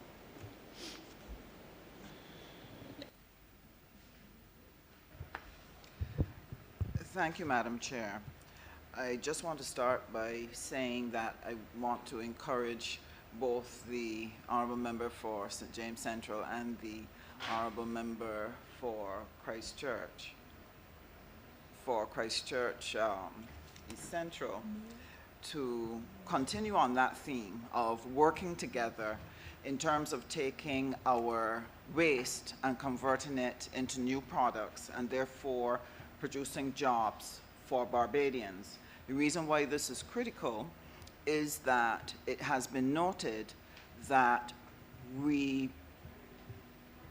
changing how we do production and changing how we manage our waste will lead to the development of enterprises across the world that can actually contribute trillions of new dollars to the gross domestic product of the world, because we use new ways of doing things, and that this can bring sustainable jobs across the globe. And therefore, I would want to encourage that they dialogue with us in the Ministry of Foreign Affairs and Foreign Trade to look at dialoguing across CSME to see where, as a region, we can work together to identify potential production spots for taking the waste of the region, because everybody has that problem, and small nations like Barbados or St. Vincent or Grenada will never have enough space that will not be a problem to somebody at some time. So you don't end up with your Greenlands and your other spots that are creating problems right now. So I would like to encourage that we take a regional approach to this, because it can generate significant jobs and significantly change the course for a number of countries, because all of us then would benefit from proper waste management and disposal. I want to congratulate the ministry, because they have been doing some things that have redounded to the benefit of St. James South and to the country. One of the big bugbears in St. James South was the whole collection of garbage. It it was just untenable, and it was unbearable for many, many residents what they had to bear. And therefore, the good work by the ministry, by this minister and the past minister, to ensure that we have sufficient trucks to do a more regular collection really, really has been helpful. There are just two areas that the good people of St. James South have identified as bugbears that we would like them to look to address. We really welcome the cleanup teams, but one of the issues has been the frequent collection of the cuttings and pieces coming from their work. They tend to stay alongside of the road for an extremely long time, and this then destroys the good feeling of seeing the team arrive in your area to clean up, only to have the garbage remain there for weeks before it can be collected. And I appreciate the fact that there are not enough trucks and so on, so I really want to know if they have in their estimates provisions for that. Barring that, I like the idea put forward by the Minister for the Honourable Member for St. James Central about strategically locating some skips that those teams have somewhere to put that refuse so it doesn't have to stay alongside of the road. It would be very welcome. And the other area that they asked about were the gullies.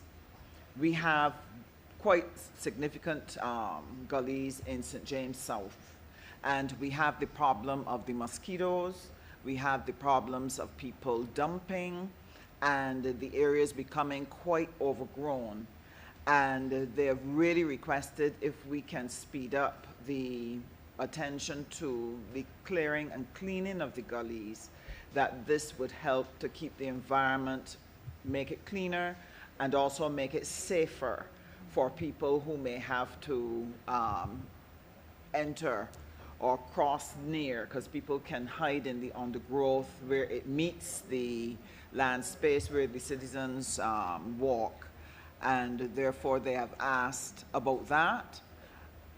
And added to that, is not a separate question, added to that is the issue of the park areas where NCC would need to be able to clean, like for example, in a place like West Terrace that has the gaps, and you have the curves that are community spaces, but they often are not cleaned frequently enough. And I was wondering what plans they have in place to address the issue, the gullies, the curves and the parks, and the collection of the cuttings and so on after it is done. That's my first question, Madam Chair. I want to thank you for those three questions in one. It reminds me of a old lady I went and did a clean and green project in St. Philip. And when you talk about the trees and the security, it reminds me of an old axiom that every tree may be a man, but every man may not be a tree. So I understand the concerns some persons may have in terms of getting the trees clean for security reasons and those other issues. But to speak directly to your concern about the road cuttings and the NCC in terms of the operational aspects to the NCC, I would invite Mr. Alves, the General Manager for the NCC, to speak to those issues. Thank you, Minister. Minister Husbands, we've had several conversations reference to the green spaces within her constituency, and it is regrettable that we did not have enough equipment to satisfy all the needs of those communities. Within these estimates, we have equipment, capital monies for equipment.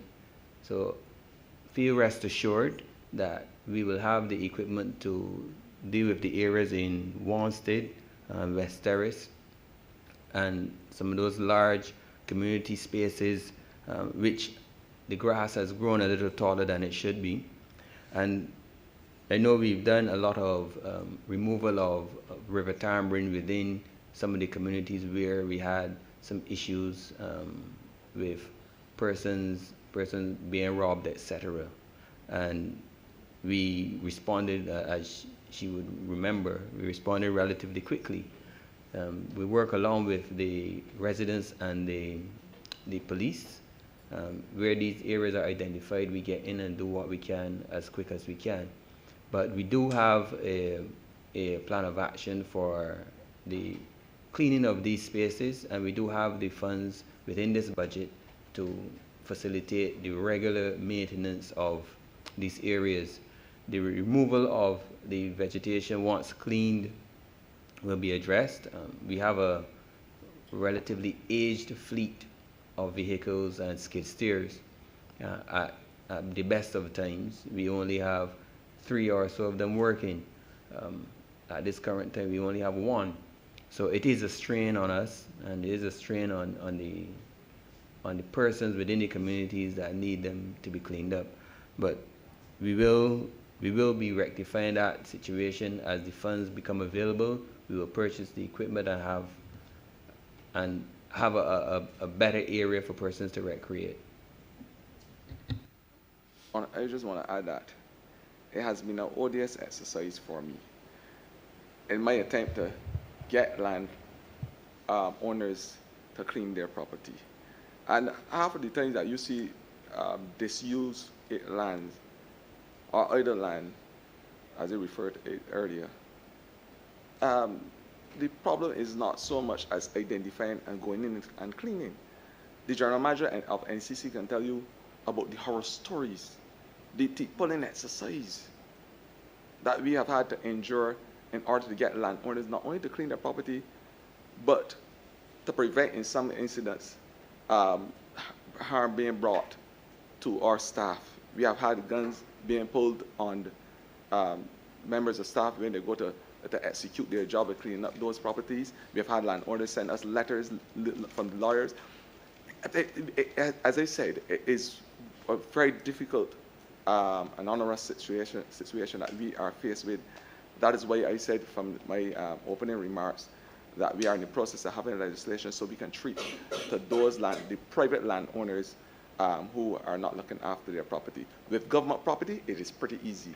We go in with a team from the ministry made up of the dendrologists, because when you look at disused land, or land with shrubbery, it may seem like an easy task to just send in the tractors and the excavators and clean off the property. That is not what we are saying all the time. There may be natural flora on that property. It may be a biodiverse and a natural conservational area. It may be an area that has a water course at the back. So we have a team from the ministry involving the dendrologists. The NCC sits on that committee as well. The biodiverse specialist sits on that committee, and persons involved in land management from the Natural Heritage Department to ensure that we are able to rehabilitate this area given the best advice. So it's just an easy whimsical exercise of just going in and taking bulldozers and everything and removing. Not when we're talking about desertification and deforestation as a big problem post-COVID and as a result of the vagaries of climate change and natural disasters. So it is a holistic approach from the ministry, and it involves a lot of different departments. I don't know if you want to follow up on that before you move on to your second question, or you want me to deal with the dumping in the gullies and cleaning up those dumping for the gully areas. I will let the Sanitation Service Authority, Ms. Jones, she can comment on the plan from the sanitation as it relates to how we go around cleaning those gully areas.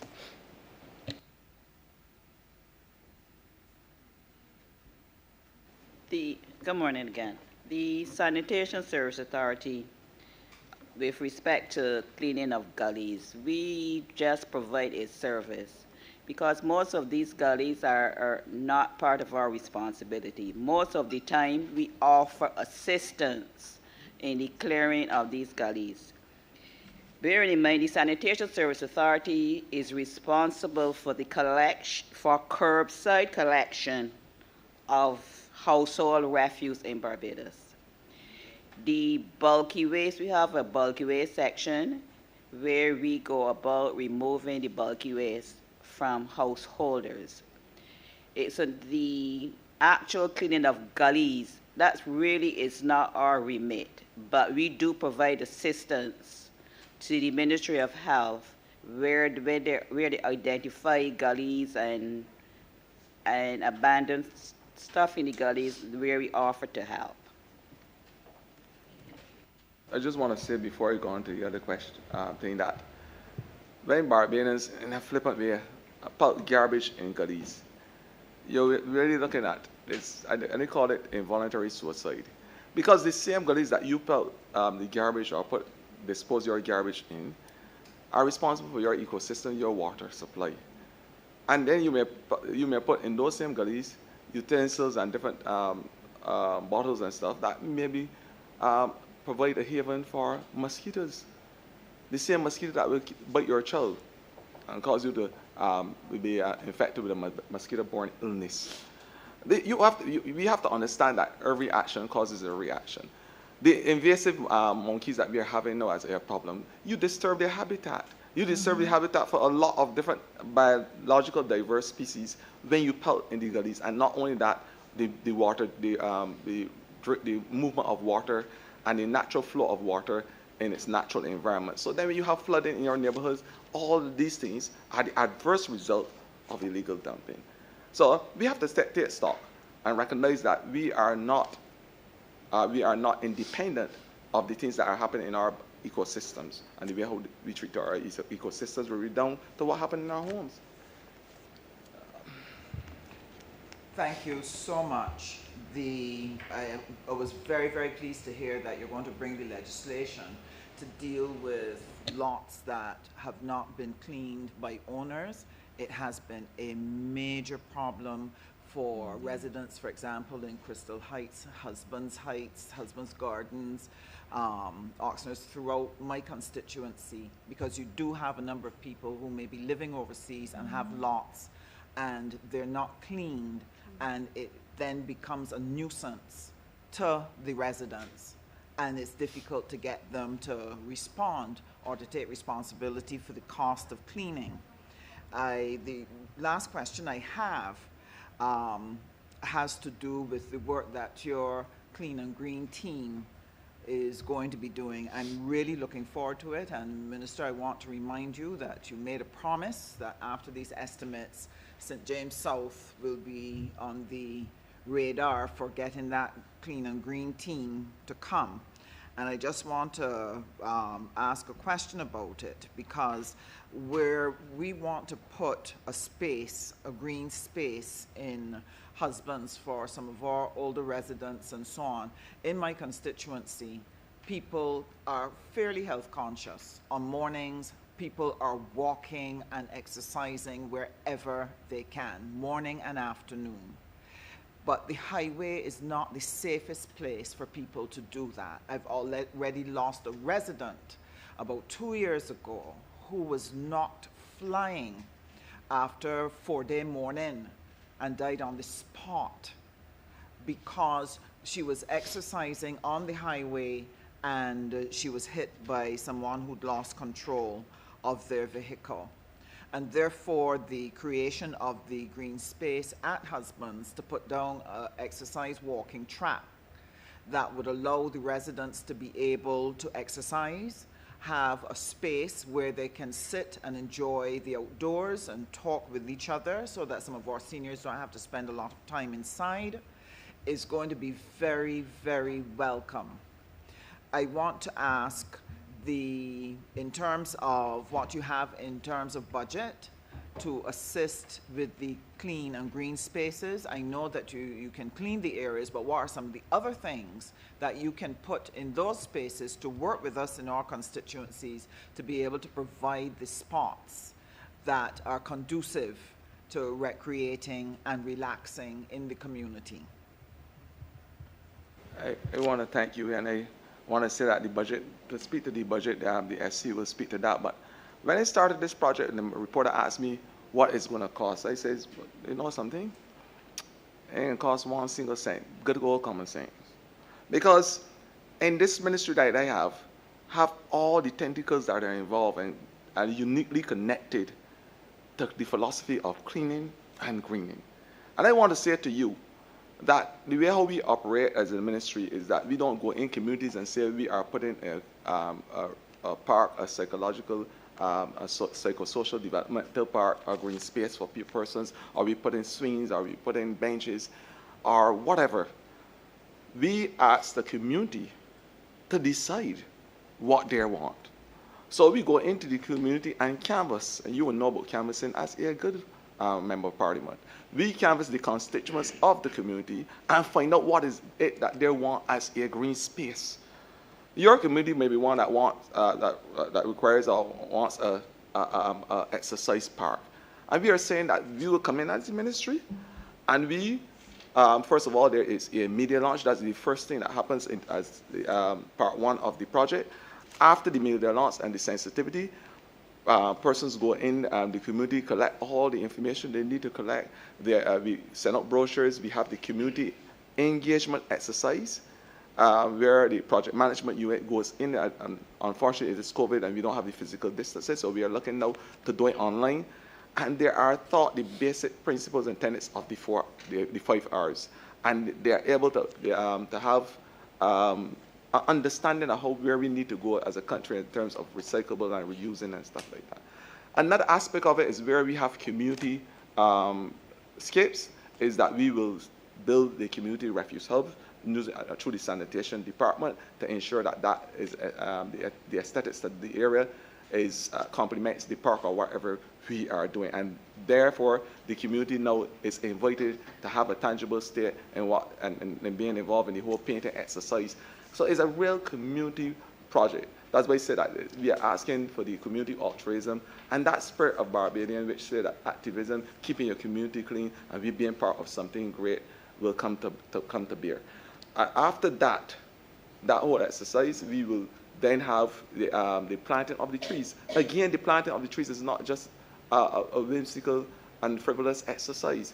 It involves, again, community engagement. What is required for the community? Is it an area that has nitrates and phosphates? Do we require to remove, to plant trees that have the potential to remove them from the soil? Is it an area that do we want to provide trees that are responsible for shade? Is it an area that we need to augment our biodiversity? All of those things come into play before we actually build out. So it is a project that involves walking hand in hand with the community. The other aspects of the project, as I say, in terms of the funding, I would let the SP speak to the funding that we have allocated this year for the project. Because thus far we have utilized all the resources from all the other different departments to be able to realize the project. And we have completed seven areas so far. Good morning. My name is Kathy Andreton. I'm the financial controller. The estimates this year contains $7,162,400 to cover the national cleanup program.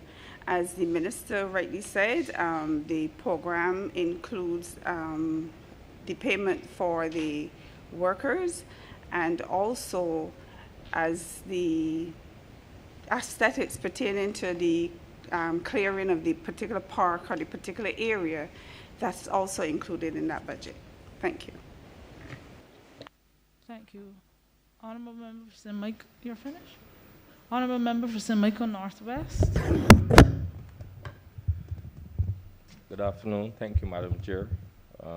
First, I want to congratulate the Minister on doing an excellent job so far in the ministry. And I also would like to congratulate Mr. Ryan Ells and his management team on doing an excellent job managing NCC. And it will also be remiss of me not to recognize the good work done by Ms. Janice Jones and her team as well at the sanitation department. My first question to the minister is out of serious concern in relation to the 360-degree workers who are contract workers. I honestly think that these workers should be paying NAS. This is not a move to put money into NAS, but a move to protect the interests of these workers. Some of these workers have been injured on the job, and they cannot submit an application to NAS for sick benefits. So I am asking you, what can be done to rectify this issue? First, that's my first question. And my second question is, what is being done to address the issue with those delinquent tenants who owe NCC millions of dollars for renting stalls? And please be mindful that this is an issue that was long before the COVID-19 pandemic started to affect our economy. So what will be done to rectify this issue as well? Thank you. But I invite Mr. Alster to deal with it because Minister set policy. I can't tell you who the 360 degrees. All I can tell you is that once Clean and Green is realized across the length of Barbados, we'll be able to keep our temperatures down to 1.5 degrees or less, according to our Paris arrangement. That is what I can tell you. As it relates to contracts, we have the two type of contracts, and I heard the minister responsible for labor social partnership spoke about this yesterday. Contracts of service, contracts for service. And I think that the team that you're talking about, they were as contract employees for a service they provide. I think that based on the contract for service, and they may be corrected, they are duty bound to pay their national insurance and to make sure that all other incidentals are covered. That, as far as my limited unlettered knowledge provide me to say to you. As it relates to the other idiosyncrasies that you spoke about, the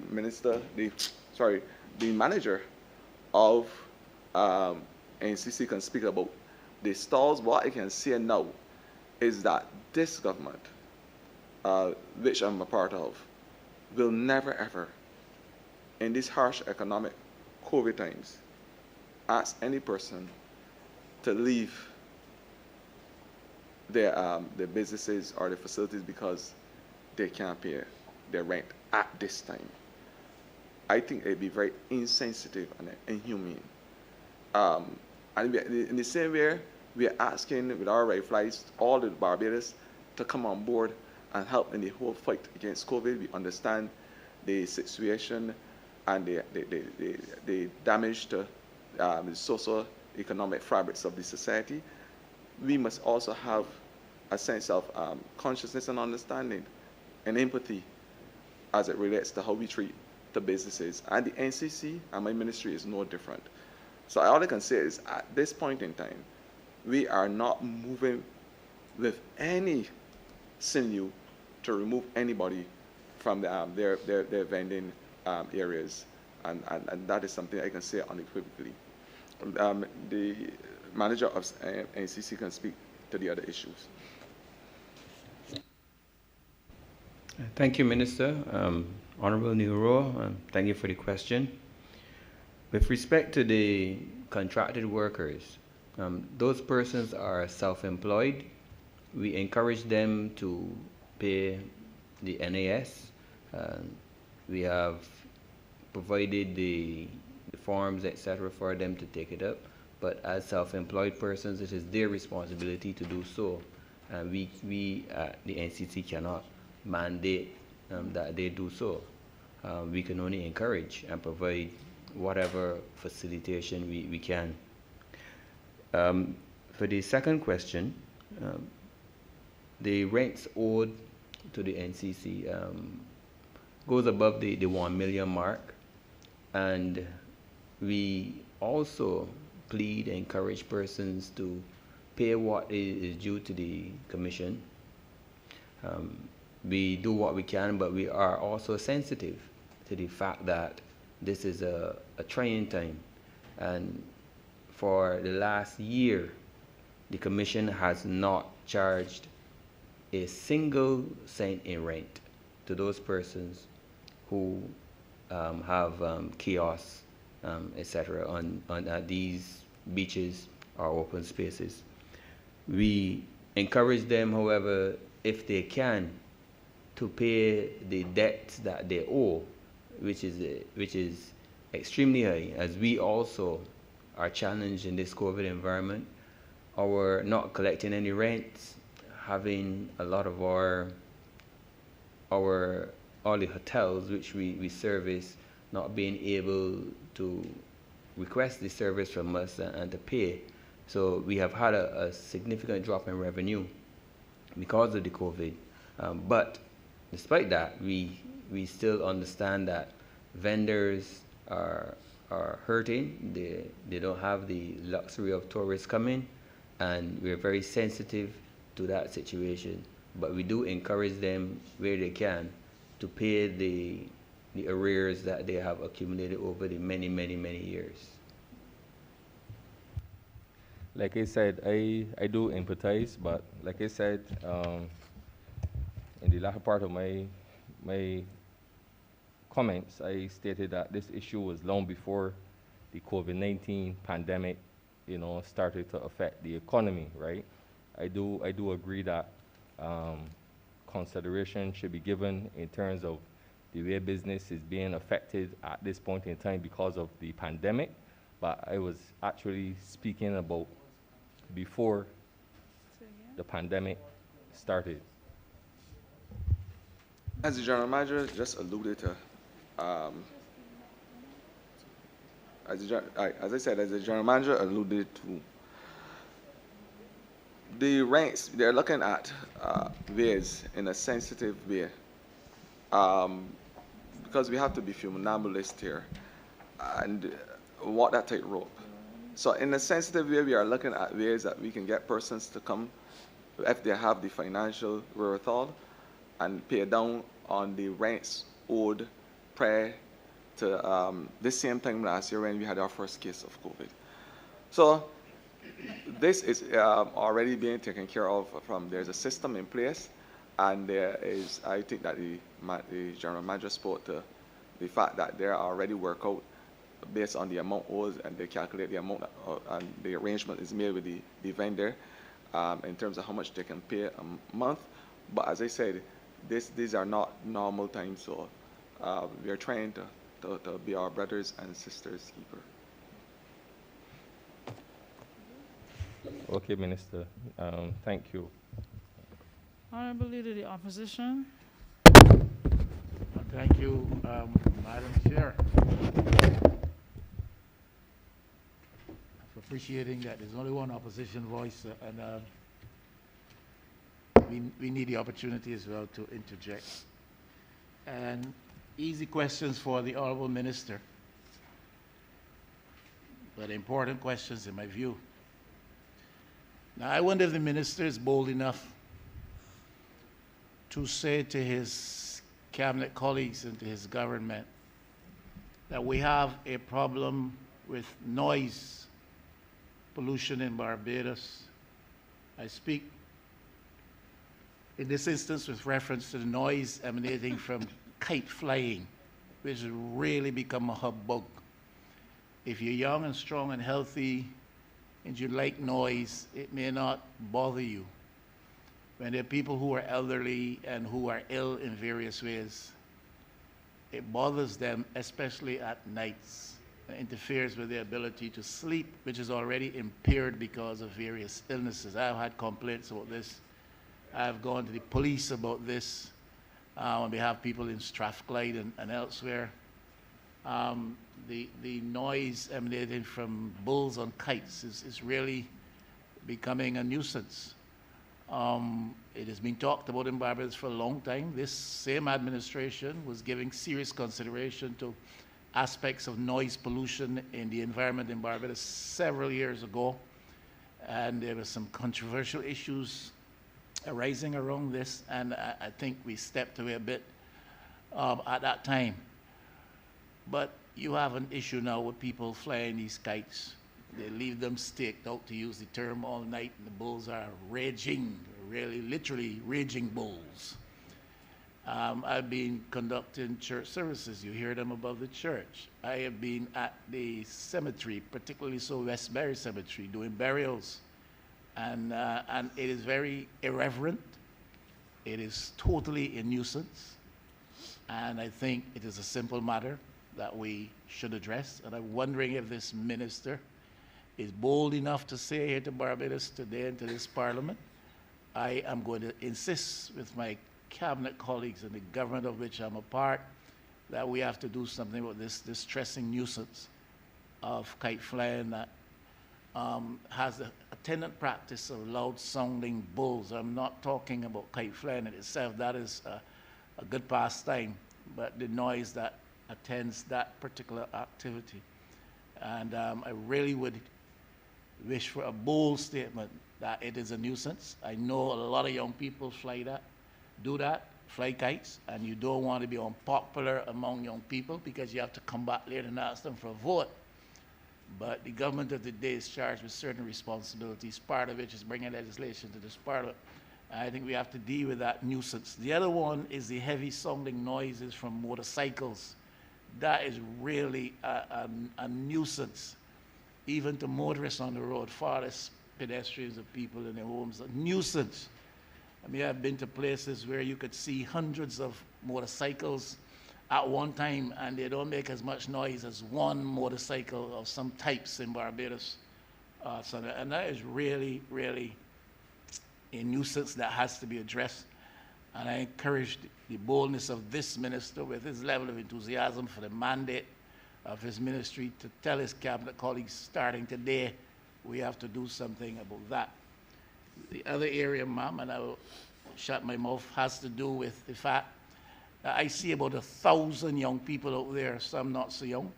I see about 1,000 young people out there in fluorescent jackets all over this country, helping with our beautification and debushing programs and in the botanical gardens of Waterford Bottom and all kinds of places. Now, my question is, how were these jobs, and I'm glad the young people have the jobs, but how were they allocated? Was it a question of ministers being asked or MPs being asked to submit names? If that was the case, I want to know why the honorable member for St. Michael West, who's legitimately seated here, was not asked to submit a name or two.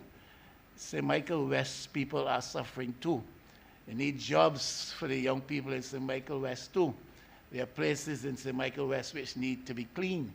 And I would think that it would be good if people from St. Michael West could be engaged in helping to clean up St. Michael West rather than people coming from St. George or St. Lucie.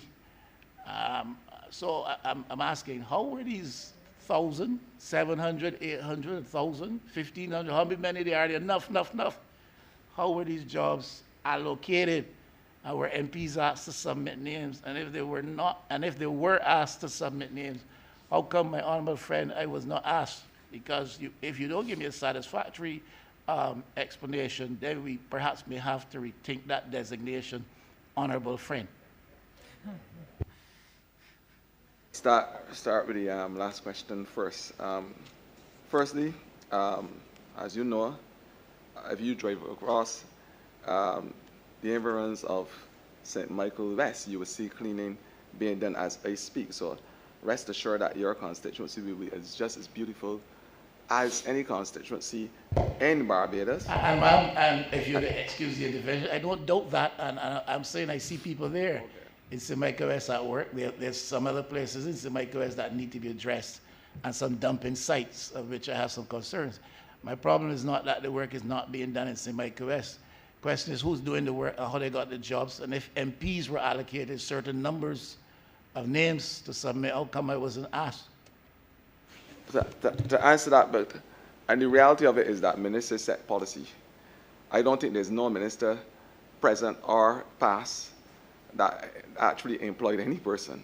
I think that they go through a process, and the NCC general manager can speak to that process where any single person in Barbados could be employed. And I think that the public service has rules that set aside this process as well. And so I agree with all that, understand all of that, but certainly if there is a process by which MPs were asked to submit names, this minister would know that. I'm asking him if that is his knowledge, that that was part of the process employed, or totally the process employed. All I can say about the process employed in hiring persons at NCC is that the general manager who is charged with that responsibility will have to speak about any hiring of any person. I know this minister for sure has never hired anybody at NCC. So the question will have to be answered by Mr. Ryan as the manager so he can walk the honorable member through the process of employment. Thank you, Minister. For the particular programs that the NCC persons would have sent their applications with recommendations as normal. These would have been reviewed by the persons in charge of implementing the program and the HR department, who is responsible for personnel management. Persons would have been selective. Of course, all persons that apply don't get jobs because there's a limit to the numbers that we can accommodate. Then these persons they have a conversation with HR. Once they are suitable and they are suitably placed, then contracts are drawn up for them and they are brought on staff. That's the process. Oh, Mr. Alves, I look very young, but I have been on the road for a very long time.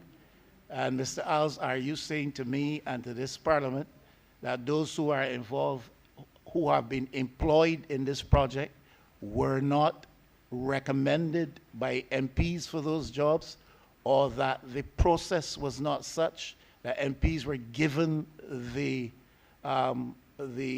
privilege of recommending a certain amount of names? Are you telling this Parliament, Mr. Alves, as far as you're aware, that was not the process at all, that it was a simple and clear process where it was made known to people out there that these jobs were available and they were asked to come and apply? They simply filled out forms, were interviewed and given these jobs, and the MPs were not given the privilege of naming people for these positions?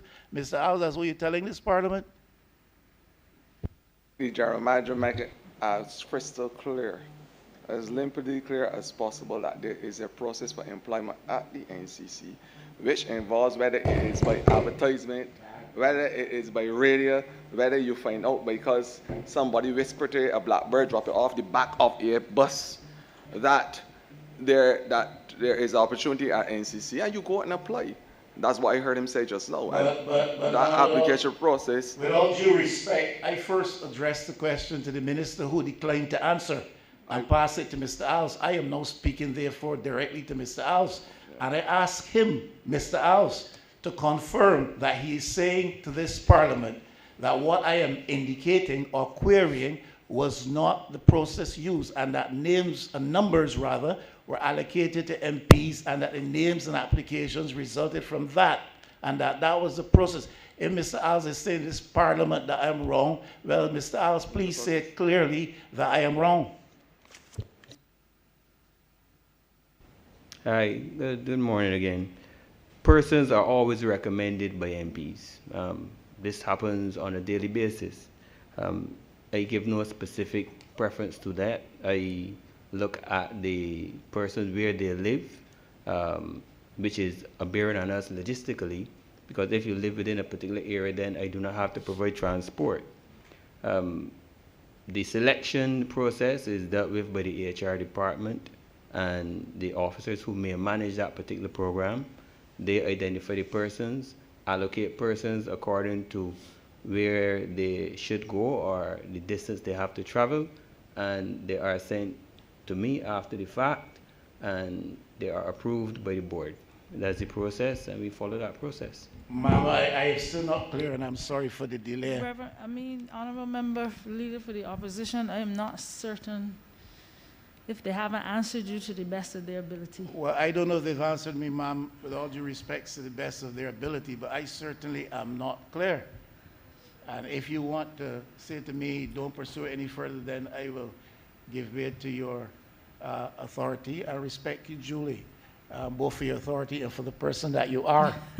But I am cautioning Mr. Alves. I'm also cautioning the minister that if I'm to leave here with the understanding that the process was clear, open, transparent, and that there was no bias or discrimination against the MP from St. Michael West, if I'm to leave here with that understanding, then I will query this further outside of here.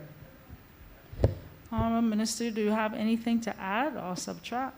No, I went to the news. Right. The minister asked about the noise, and he rightfully said it was a nuisance because under the Health Service Act, there's subsidiary legislation which speaks to noise as a nuisance. And I think that once this nuisance is identified, there is a process that is followed involving the police. I think he spoke specifically to the kites, and as far as I recall, the issues is that the kite that may be flying overhead may be miles away, and there's an issue obviously of catching those perpetrators. But there is legislation under the Nuisance Act that speaks to the amount of noise, whether it's from kites, motorbikes, boats, whatever. So there is legislation in place already to address this. I can let Ms. St. House speak more appropriately on that because it is managed obviously by the EPD.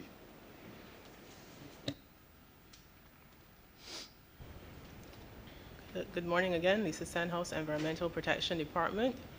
In addition to the legislation the Minister Ford just mentioned, the department has developed a noise policy which speaks to a legal framework for the management of noise from many different sources, including industrial noise, noise from a business which may potentially affect its neighbors. We are also right now in the process of developing drafting instructions for noise legislation. The Health Services nuisance regulations the Minister mentioned. We have a few challenges with enforcing that legislation, and we're hoping that with the drafting instructions and new noise legislation which specifically speaks to noise and also identifies standards which must be met, that we'll be able to strengthen the legal framework for policing noise in Barbados. Thank you. Any other questions? Honorable Leader? Honorable Member for St. Michael South.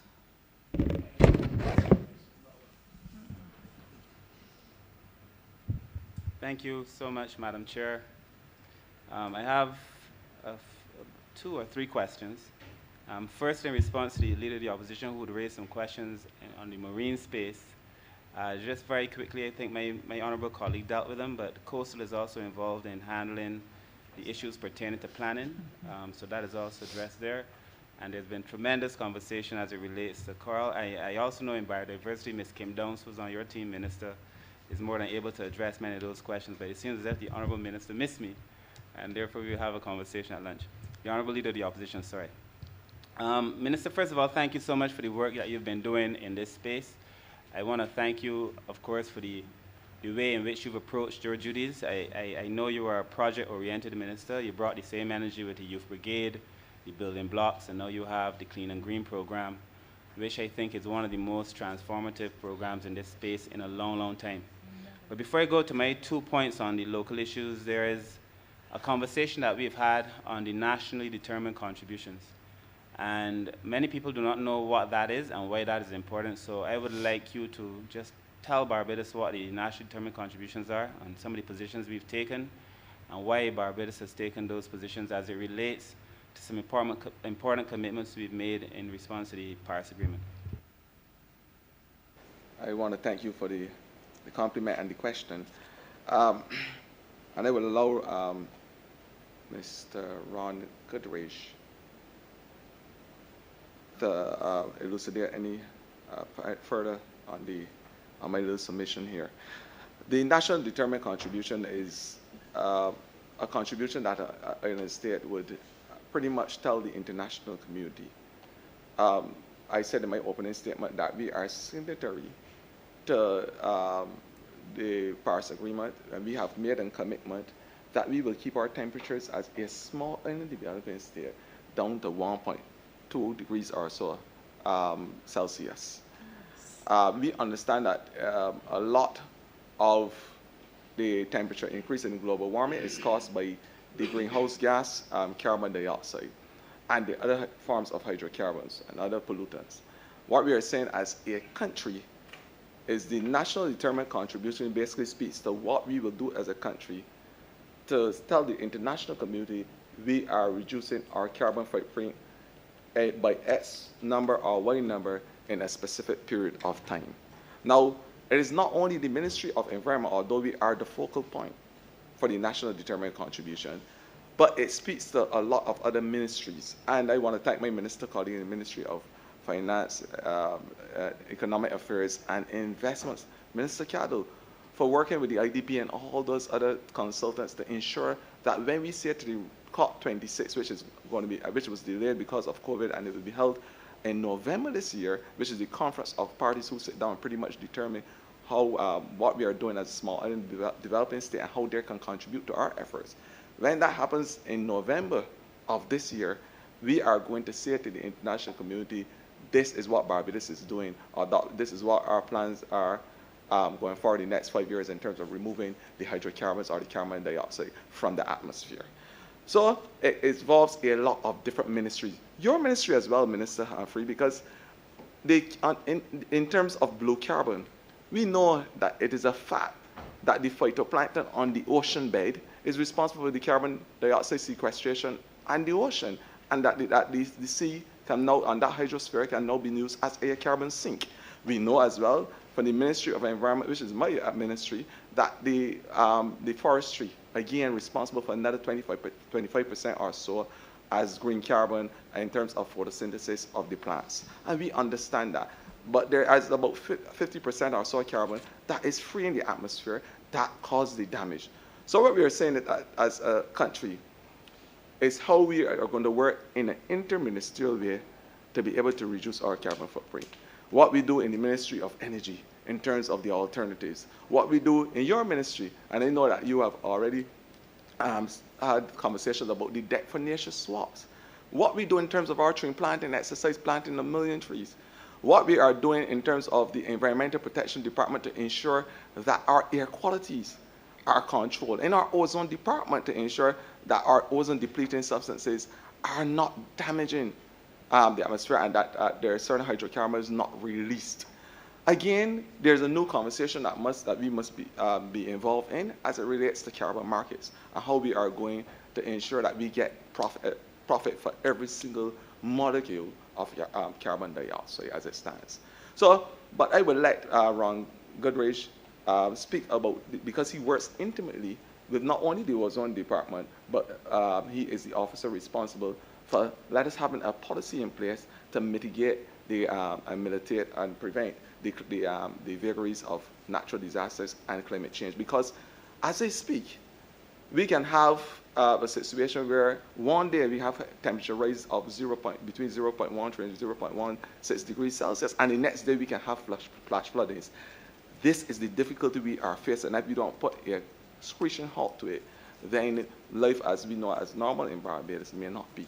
And again, there is the Reef program, which encapsulates the whole adaptation philosophy about climate change, because we are looking at every single drop of water and how we can conserve it in a circular way, and then we are looking at in a sustainable developed way how we are going to incorporate people as part of the plan in terms of protecting from hurricanes and other natural disasters. We're looking at water runoff to your marine environment, all those things from truss anchors to rafter connectors. It is a holistic approach to dealing with the whole issue of circular Barbados. But Ron can have further discussions with you in terms of his responsibilities in the ministry. Thank you. Thank you, Minister Ford. Thank you, Minister Humphrey, for the question. When Barbados signed and ratified the Paris Agreement on Climate Change in 2016, we were then mandated as a country in a global environment to prepare what is called a nationally determined contribution. And this is a report that we submit to the Secretariat of the Convention, whereby Barbados outlines its plans and projects and programs to adapt to the adverse impacts of climate change, as well as to take action to reduce our greenhouse gas emissions. And also we will identify our needs as it relates to finance, capacity building, technology development, and transfer. And right now, we are updating the first nationally determined contribution that we submitted.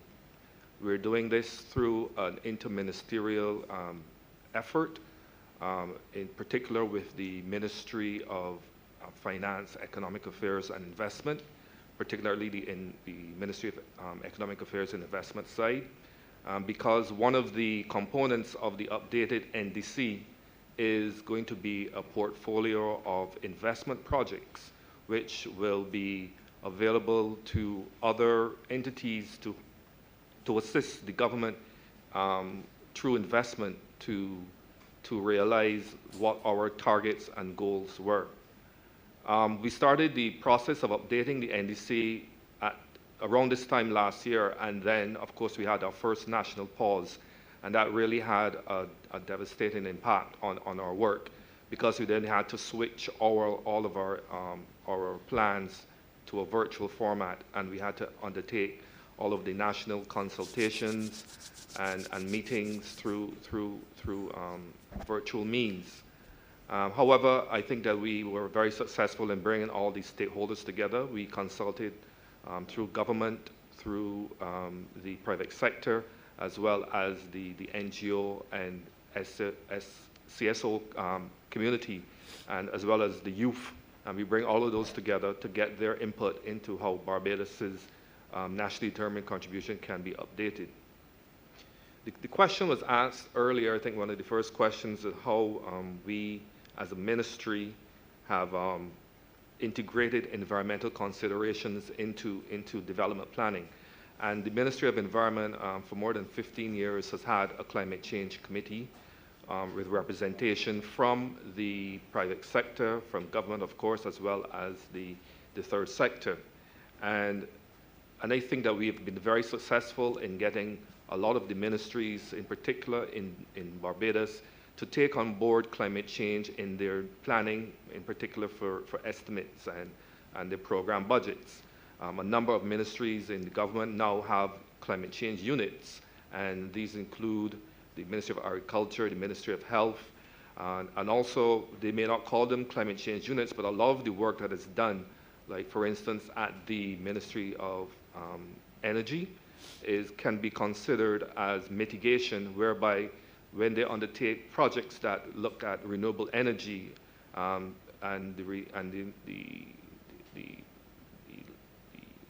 they undertake work that minimizes the use of fossil fuels, that can be considered as climate change work.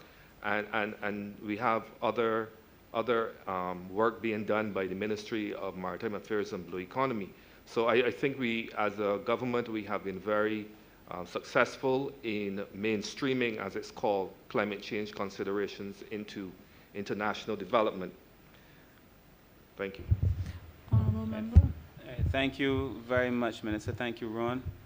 I just want the point to be made very clear that climate change is as real an issue for Barbados as any other issue. I mean, it's real for the fishermen, for people who make a living on the coast. It's real for all of us because it exposes us and it poses a risk. And so I understand that we may not think it is a sexy subject, but it is as real a subject for Barbados as any other subject. But my other two questions now are more specific to the nuts and bolts of our affairs. I noted in the estimates that the drainage service, I see you have stormwater management plans for which there's no funds allocated this year, but there were $6 million allocated last year. And I'm just wondering on an update on that plan. Was a plan produced? And the reason I'm concerned is because, as you know, stormwater runoff is a big issue in Barbados, and it is causing tremendous concern for me on Bayshore. I have a few areas there where the stormwater runoff is removing all the sand. It is causing great problems. It is not only unsightly, but it is also unhealthy because sometimes it just stares there and the water turns green and it's just filthy. But of course, there are deeper issues, as we saw with stormwater runoff in the north earlier this year. So I just wanted an update on what is happening there and how we are working collaboratively to address this major threat that Barbados faces with stormwater runoff that has literally become life-depriving for Barbadians and therefore needs to be addressed. And then my second question to follow is in relation to the Environmental Protection Department. Now, many of my constituents in St. Michael South ask me about derelict buildings, derelict cars. And many of us as MPs have approached EPD for, you have to go through a process where a notice is placed on the car. I would like some further understanding on that process. the number of buildings perhaps or cars that are normally addressed in a year. And so that my constituents would understand, because often someone would approach me about a derelict building and say, Minister, you need this, this dealt with, and you've approached EPD, and a while after, the house is still standing. And so I would just like the public of Barbados to understand how that process works in relation to removing these unsightly cars and a lot of these derelict buildings. Thanks. Just let me speak to, and I would let Tora speak further on this issue in terms of the funds that you would have seen voted for last year. And you made reference to the fact that you see 0 funds this year. That's because our ministry was attached umbilically to the Ministry of Transport and Works and Water and the previous administration. So that project has started about, 6-7 years ago in terms of the storm water and the issues of water settlement and drainage in the whole town area. And it was a project that was co-funded by USAID and through the American government, of course. And I think Tara can speak to that because we have completed the project.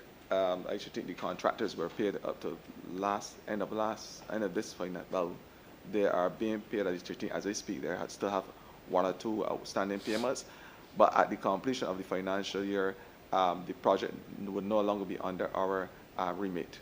So Tora can speak on that. Yes, Minister. As you said, the program was one being conducted between the Government of Barbados and the United States Agency for International Development, USAID. It was being completed in this financial year. There have been no funds being voted for the next financial year under the Stormwater Program. That program is no longer under the Ministry of Environment and National Beautification. It has gone back, I believe, to the ministry responsible for drainage. We have just completed the AMSET program this year, which did take care of, well, mainly last year, the works in Whole Town, which allowed us to manage or alleviate quite a bit of the flooding that would have occurred in Whole Town. The last thing that we had done was the construction of the check dam in Dunscombe, which would not only allow us to look at water as a nuisance, which it really shouldn't be looked at anyway in that fashion, but to look at water as a resource that will be trapped higher up in the watershed. So just to end by saying that the AMSET program under the Ministry of Environment and National Beautification has pretty much come to an end, and that is why you have not seen any funds voted for it in the next financial or the coming financial year. I would let EPD answer the question as it relates to the system that they use to identify the derelict vehicles and to respond to the complaints and to ensure that the vehicles are removed in a timely manner. Very quickly, Minister. Sorry. Chair, just very quickly, I just want to say thanks to EPD as well. I don't want to make it sound as if I'm just beating on them because they've done a lot of work for me in St. Michael South. I just want it to be clear that there is a process because I saw very recently on the front page of a daily paper a resident complaining about a house for which we've already contacted EPD. So I just want that process to be made clear, but I also want to thank EPD for the work they've done for us. Thank you. I will now allow the EPD, Ms. Lisa St. House, to respond. The Environmental Protection Department, we identify derelict buildings through a number of ways. Our environmental inspectors might identify the buildings, or we may receive complaints from the general public or sometimes from environmental health also. Once we have identified the building and it is deemed to be derelict, as required under the Health Services Act, a notice is served to the owner of the land for the building, and that is usually sent by registered mail. The notice would give the owner a specified period of time with which to remedy the situation in terms of improving the structure itself, if it needs demolishing, or sometimes the area around the structure needs to be debushed, etc. Once the period for the notices have expired, the department would then publish a list of derelict buildings in the newspaper. Once again, this is a requirement under the Health Services Act. The notice in the paper would once again give the owner an additional period with which to remedy the situation. Once the notices are published in the paper, we would usually find that some owners would contact the department. Some people will actually demolish the buildings themselves. But once the period has expired, the buildings where nothing has been done, the department would then seek to issue contracts for the demolition of those buildings. The invitation for bid for the contracts are also published in the newspaper, so anyone can bid for the contracts. Once the contracts have been received and they've been reviewed, contracts would then be issued for the demolition of the buildings. The department would also, or inspectors, once the buildings have been demolished, or the inspectors would once again visit the site to ensure that the work done by the contractor meets the standards of the department. Once that is done, the contractors would be paid, and that would be, I guess, the end of the process. In the current financial year,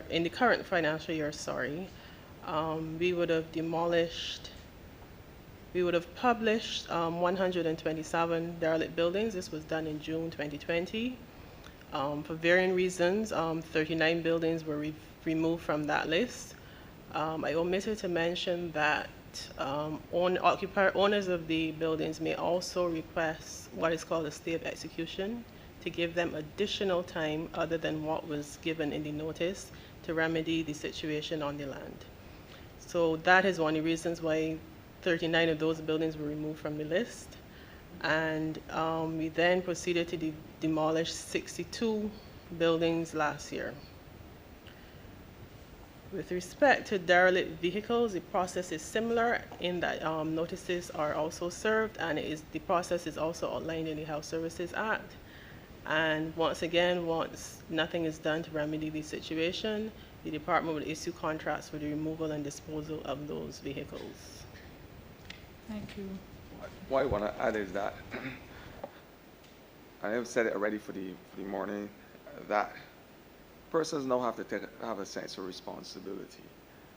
The Health Service Act also speaks to those persons who are exempted from the payment system, the indigent, the disabled community, the elderly who's on welfare, the elderly and those persons on welfare are persons with special needs and special circumstances. And we understand that there will always be those situations and circumstances. What I'm saying is that we are now looking to put a policy in place where persons who can afford and are in a position to deconstruct those derelict buildings or move the vehicles and refuse to, that when we and the department do carry out this enforcement, and then we have to remove the vehicles at a cost of government, that we'll be looking at all measures to recoup our money.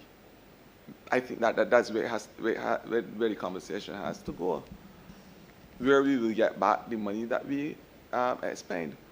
And it is high time that Barbadians have to take responsibility for their behaviors, because it is really the anthropogenic behaviors of persons that are responsible for a lot of things we have from the pollutants back down. So this is something that we have to look at in Barbados, and I think that the conversation is now ready for us to explore these things. You are next. You and yeah. You don't want to ask. Thank you, honorable member for St. Philip South.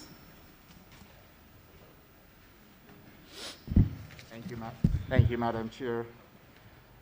First, let me start by congratulating the Minister and his team for the enthusiasm and effervescence that they have brought in continuing the work that was started by the Honorable Member for St. Michael East in his ministry. I am indeed happy to note that the Minister, Manager of NCC, Mr. Ryan Alves, and indeed the Manager of SSA have kept at pace in making sure that one, our communities are kept clean. The Clean and Green program is indeed a very good initiative that I strongly support, and I want to use this opportunity to thank the Minister and Mr. Alves for bringing that program to my constituency, starting at Gemswick. For the SSA, I'm indeed happy to note that we now have trucks on the road that are collecting garbage on a daily basis, and we would have seen a reduction to almost 100% in complaints with regards to garbage collection, which wasn't the case when we first became government. I am happy to note that the performance of the ministry to date is one that sits well with the people of Barbados. But I do have a couple of concerns and questions that I would like to have addressed. And I would first want to ask the Minister if at any time would they contemplate a use of SCIP's policy. Currently what happens is that a SCIP is located in a community or on a beach, and almost anything is entered into that SCIP. Dead animals, old furniture, suitcases, almost anything. And the time has come where if we are going to reach a 21st century requirement, then we need to start to look at the nuisances in our society, and this is certainly one. And I would want for the Minister to tell me if in fact they are considering use of SCIP's policy in parks and beaches and within communities, which will help with the reduction of the disposal of animals and old furniture and those sorts of things in the SCIPs that from time to time may last for a fairly long time before they may be removed.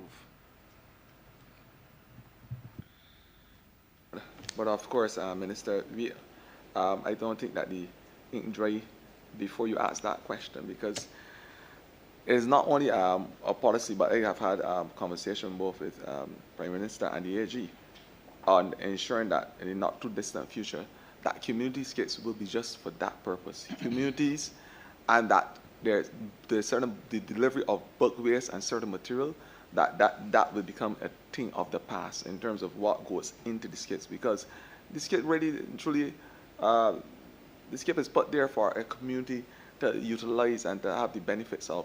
So at your point, your question and your comments are very, very, very accurate in terms of what we need to do going forward.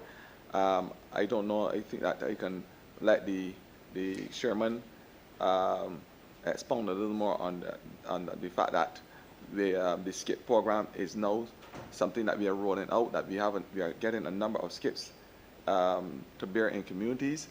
And he can also talk about... Honourable Minister, sorry to interrupt, but the question was on policy, which lies at you rather than your team. Yeah, but the policy question I answered, I was just wanting him to look at the fact and to give an update on the SCIP program that we are having, so that he can speak about the SCIP, and then I will let the General Manager speak about any challenges she's having with the SCIPs.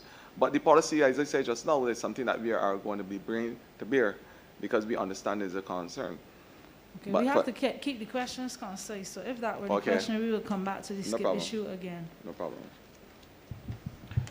Madam Chair, I wish to follow up with dumping sites, and this is something that is of particular interest to me as Minister of Agriculture and Food Security. And I wish to raise the alarm with regard to the many dumping sites that we have right across Barbados, but particularly in St. Philip. Madam Chair, in your constituency between Sanford, Tree Houses, Bailey's Plantation and River, that entire area is used as a dumping site where people who collect garbage or... And Fairfield, don't forget. And Fairfield will use that area for dumping of almost anything under the sun. I'm surprised that we haven't found bodies over there as yet, but we found everything else so far. And therefore, Madam Chair, I have to traverse the area as Minister of Agriculture. Sometimes you see vehicles pulling over there They wait until you pass. They even turn around and come back.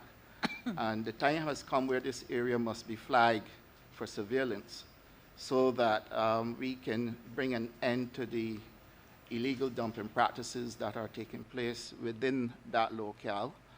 But equally, at Edgecombe Plantation and Pussum Bridge, you have a huge amount of dumping taking place over there, where people literally come from any part of the island, and rather than go to the location where garbage is received, they will come to these plantations and dump garbage illegally whilst collecting payment from people for transportation. There are no fees anymore for carrying the garbage to the garbage site, but they find it convenient to go to plantations and farmyards to dump garbage. And again, I would wish for this to be flagged as one of the things that we would get immediate action on for surveillance. And Foul Bay in my constituency, I mean, Foul Bay has reached the point now where I've spoken about it several times. I posted it on Facebook. I've asked the manager of the NCC to remove the skip so that we can stop the dumping that is taking place there.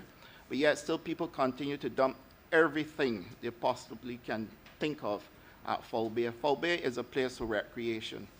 And it is unthinkable that Barbadians will still come to Foul Bay to dump garbage in the manner in which it is being done.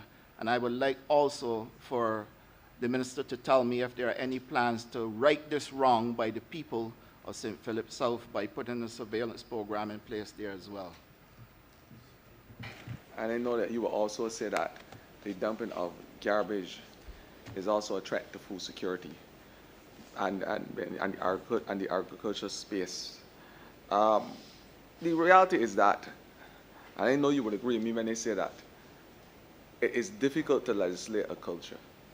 If there's not a shift, a serious paradigm in the way how people treat the disposal of garbage and dumping in our gullies and our areas, and I mean, there's only so much we can do in terms of putting surveillance cameras. I remember a couple of weeks ago, we put a surveillance camera on one particular site that was being used as a dump site. And the next week, person stopped putting it there because they found they found that we had a camera. They found out that, and they put the garbage further down the road. And they will do this all across the entire landscape of Barbados because their intent. That's why I say it is very difficult to legislate a culture. We know to have schools. I think remember the little conversation with the Maria when she told Orlando Bloom, this is not who we are as a country. And it has to start from the children because the book of Isaiah said a little child will lead us. And I'm saying that it has to start from the schools. We have to start the education and the conversation from as far as reception and come right up, where every single Barbadian understands that this is not who we are. And this is not the way how we are supposed to live as a country and treat the environment. I don't know how better way I can discuss this other than to tell you that Barbadians must see Barbados as an integral part of their being and understand the beauty and aesthetics of this country is just as important as getting on in the morning, putting on lipstick and doing your hair. Thank you. But what are the remedies? But I want to say, that's what we're going to know. Because I want to say to you that the legislation is there under the Health Service Act. And once those perpetrators are caught, this minister will not be asking anyone to clean up. The police and the entire legislative system will deal with them. As simple as that. Because the legislation is there under the Health Service Act to deal with persons who dump illegally. Once they are caught, the hardest point sometimes is to police these persons because they are very smart in their behavior. We had an issue the other day in St. John, and we recognized what was happening. And although as much cameras and surveillance you can put up, persons always try to find a way to dodge the system and do what they want to do anyhow. So we have to start the conversations from the school. That's where the project management unit and the biodiversity unit is going into the schools right now and sensitizing persons about the way how they can treat their garbage and the disposal of garbage. This is the conversation that must be had in every single household, in every single space. according to the good old Belgium, but start in every nook and cranny, because this is the only way. But there is legislation there, and we are going to make sure that once those persons are caught, they will have to answer to the legislative system. Final comment, Madam Chair, if you would allow. Sure. The issue of large and small trucks. There are some communities in Barbados where the large trucks simply cannot turn around. And you will find that in those instances, garbage may not be collected. I have, for example, in Jemswick, in my constituency again, where there's one lady whose garbage often is not collected simply because the large truck can't get down in the space. And this has happened simply because the owner to the front of her determined that he doesn't want anybody or any vehicles to traverse his land. So he has put up a guard wall and left a very small space. And now this lady cannot get her garbage collected on a frequent basis. I believe your PR person would have seen this firsthand and would have dealt with it. But I would like to recommend that consideration be given to a small truck going in that area so that she can get her garbage collected. This is at Jemswick. And also I wish to recommend that the persons going out with the trucks, and they do a tremendous job under all types of conditions, removing all types of garbage. But I'd also like to, in addition to thanking them, ask them that when they put back the garbage receptacles, they put them back in a proper place rather than just throw them anywhere and drive away. I want to thank you for your observation, Minister, because I understand the concern, and I want to say to you that it is a problem that we are dealing with every single day, and the challenges associated with getting into communities and the trucks getting in, because there's either a derelict car in the way, there's either an inconsiderate association with neighbors where persons block passages for another person. This is something that we are challenged with at the Sanitation Service Authority. And I know that you are the minister that deals with the apiculture and bees and stuff, but we have acts in this ministry too, little small acts. And we have put in our estimates, and the manager of sanitation can talk about what we call the acts, the little small trucks that go into the small areas of the community, because we believe, like yourself, that we need to have big trucks for the big areas and the smaller trucks for smaller areas, so we can get rid of some of these unsightly skips that are placed in the community. But the manager of the sanitation can speak to that. Good afternoon. In this year's estimates, we have made provision for the purchase of 4 small trucks, the ants to which Minister referred. So hopefully when we get those trucks, we'll be able to go into the small areas where the big trucks cannot now traverse. Thank you. Honourable Member for St. Philip West. Thank you very much, Madam Chair. I have 3 questions, and I'll ask first and allow you to answer. The first one relates to the Natural Heritage Department. In its statement under the sub-program 0555, it says that the Natural Heritage Department is mandated to upgrade, diversify, and protect Barbados's nature tourism product through the development of sites that can serve as attractions and recreational areas, while providing opportunities for scientific research and the creation of business opportunities. It is the last part of it on the scientific research and the creation of business opportunities that I'm very interested in knowing what are the programs that are currently undertaken by the department in these particular areas, because as the minister responsible for culture, I have a number of people who come in to me from time to time looking at things like beekeeping and looking at creating a medicinal herbal industry. So I'm just curious as to what is available under the Natural Heritage Department. And to further elucidate on your point, we are also responsible for gullies and ecosystem management in terms of the natural heritage to bring that touristic project and product to the gullies and the natural environs. And also that our ministry is signatory to the Ramsar Convention, which deals with wetlands, and there's a wetland in St. Andrew about that's down in there's one in the Chancery Lane area, and then Graham Hall, a natural ecosystem and wetland. So the Natural Heritage Department, they're certainly responsible for a lot of other things as well. But I would let Mr. Steve Devonish speak on the area as you asked about the scientific interventions and the scientific research and business development. Right, the research and the business development for the Natural Heritage Department. Thank you, Minister. In terms of the reference to protected areas and also tourism development, sometimes our projects are directly singular projects, and sometimes this work occurs through partnerships with other ministries. Sometimes this work occurs through partnerships within the ministry itself, the biodiversity unit, the botanical gardens, and other components.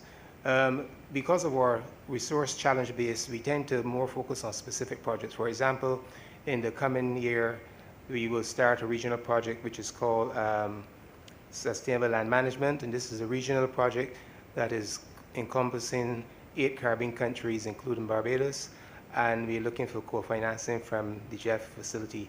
This is a project that will be research-based.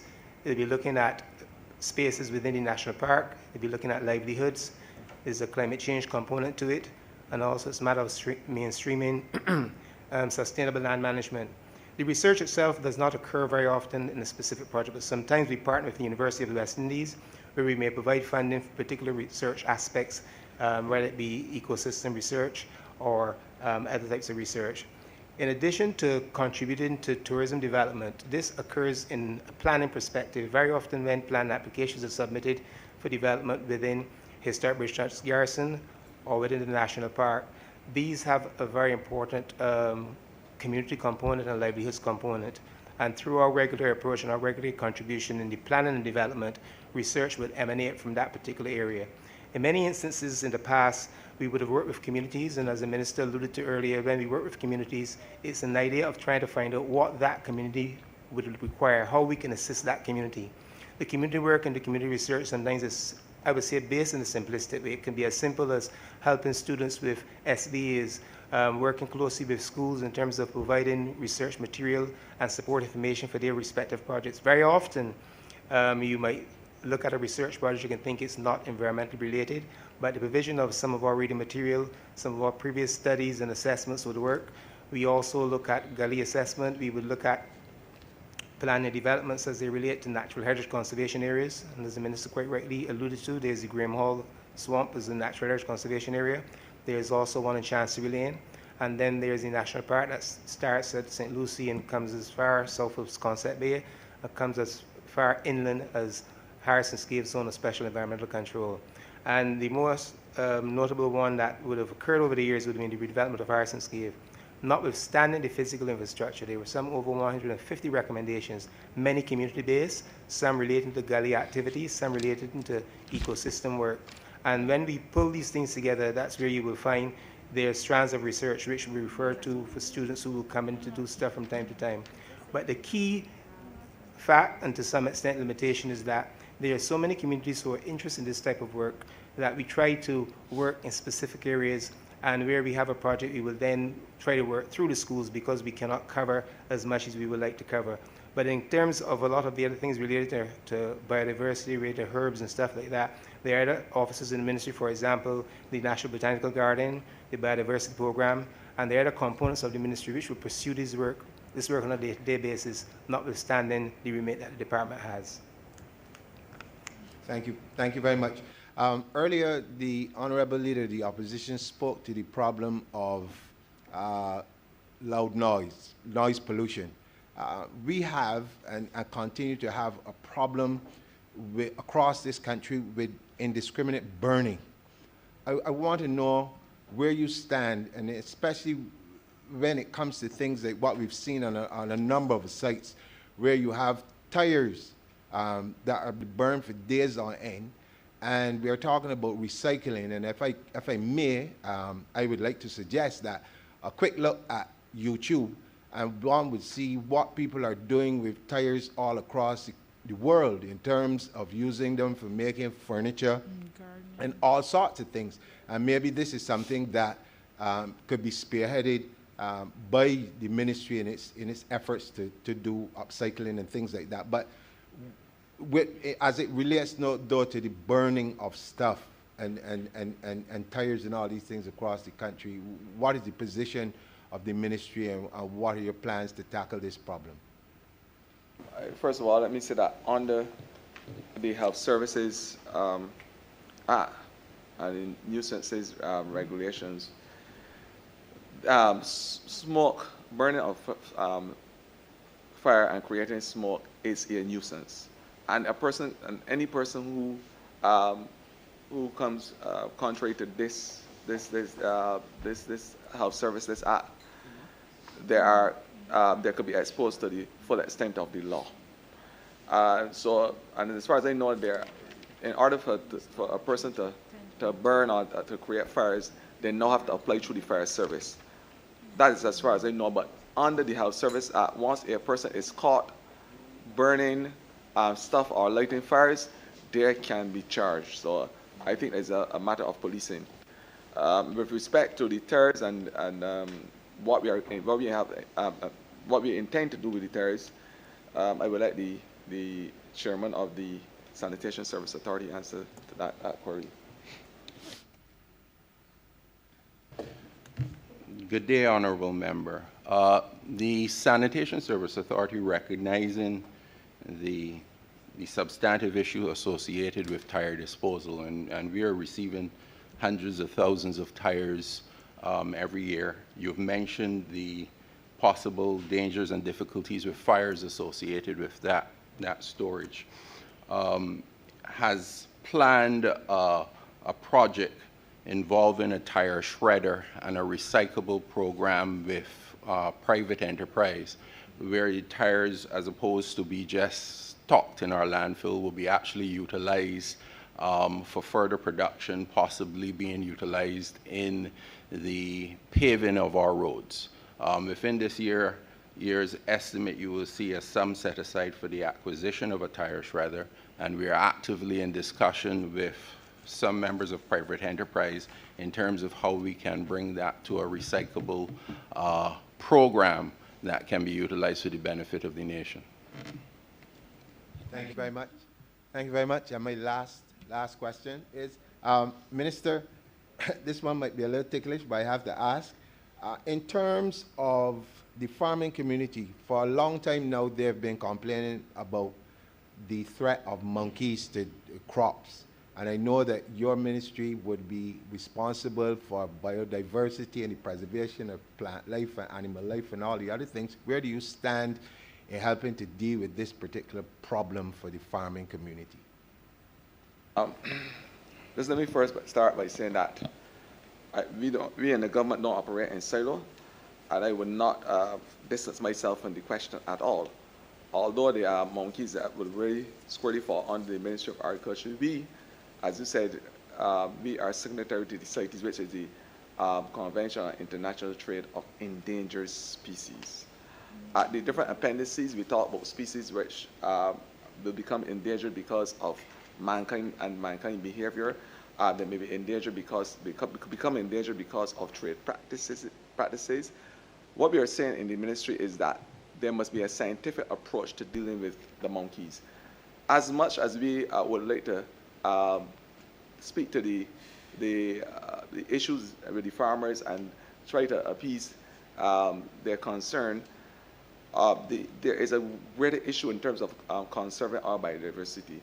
And monkeys, and the ones that we have in Barbados, are the best seed distributors in the world. They are responsible for distributing seeds and keeping our forestry.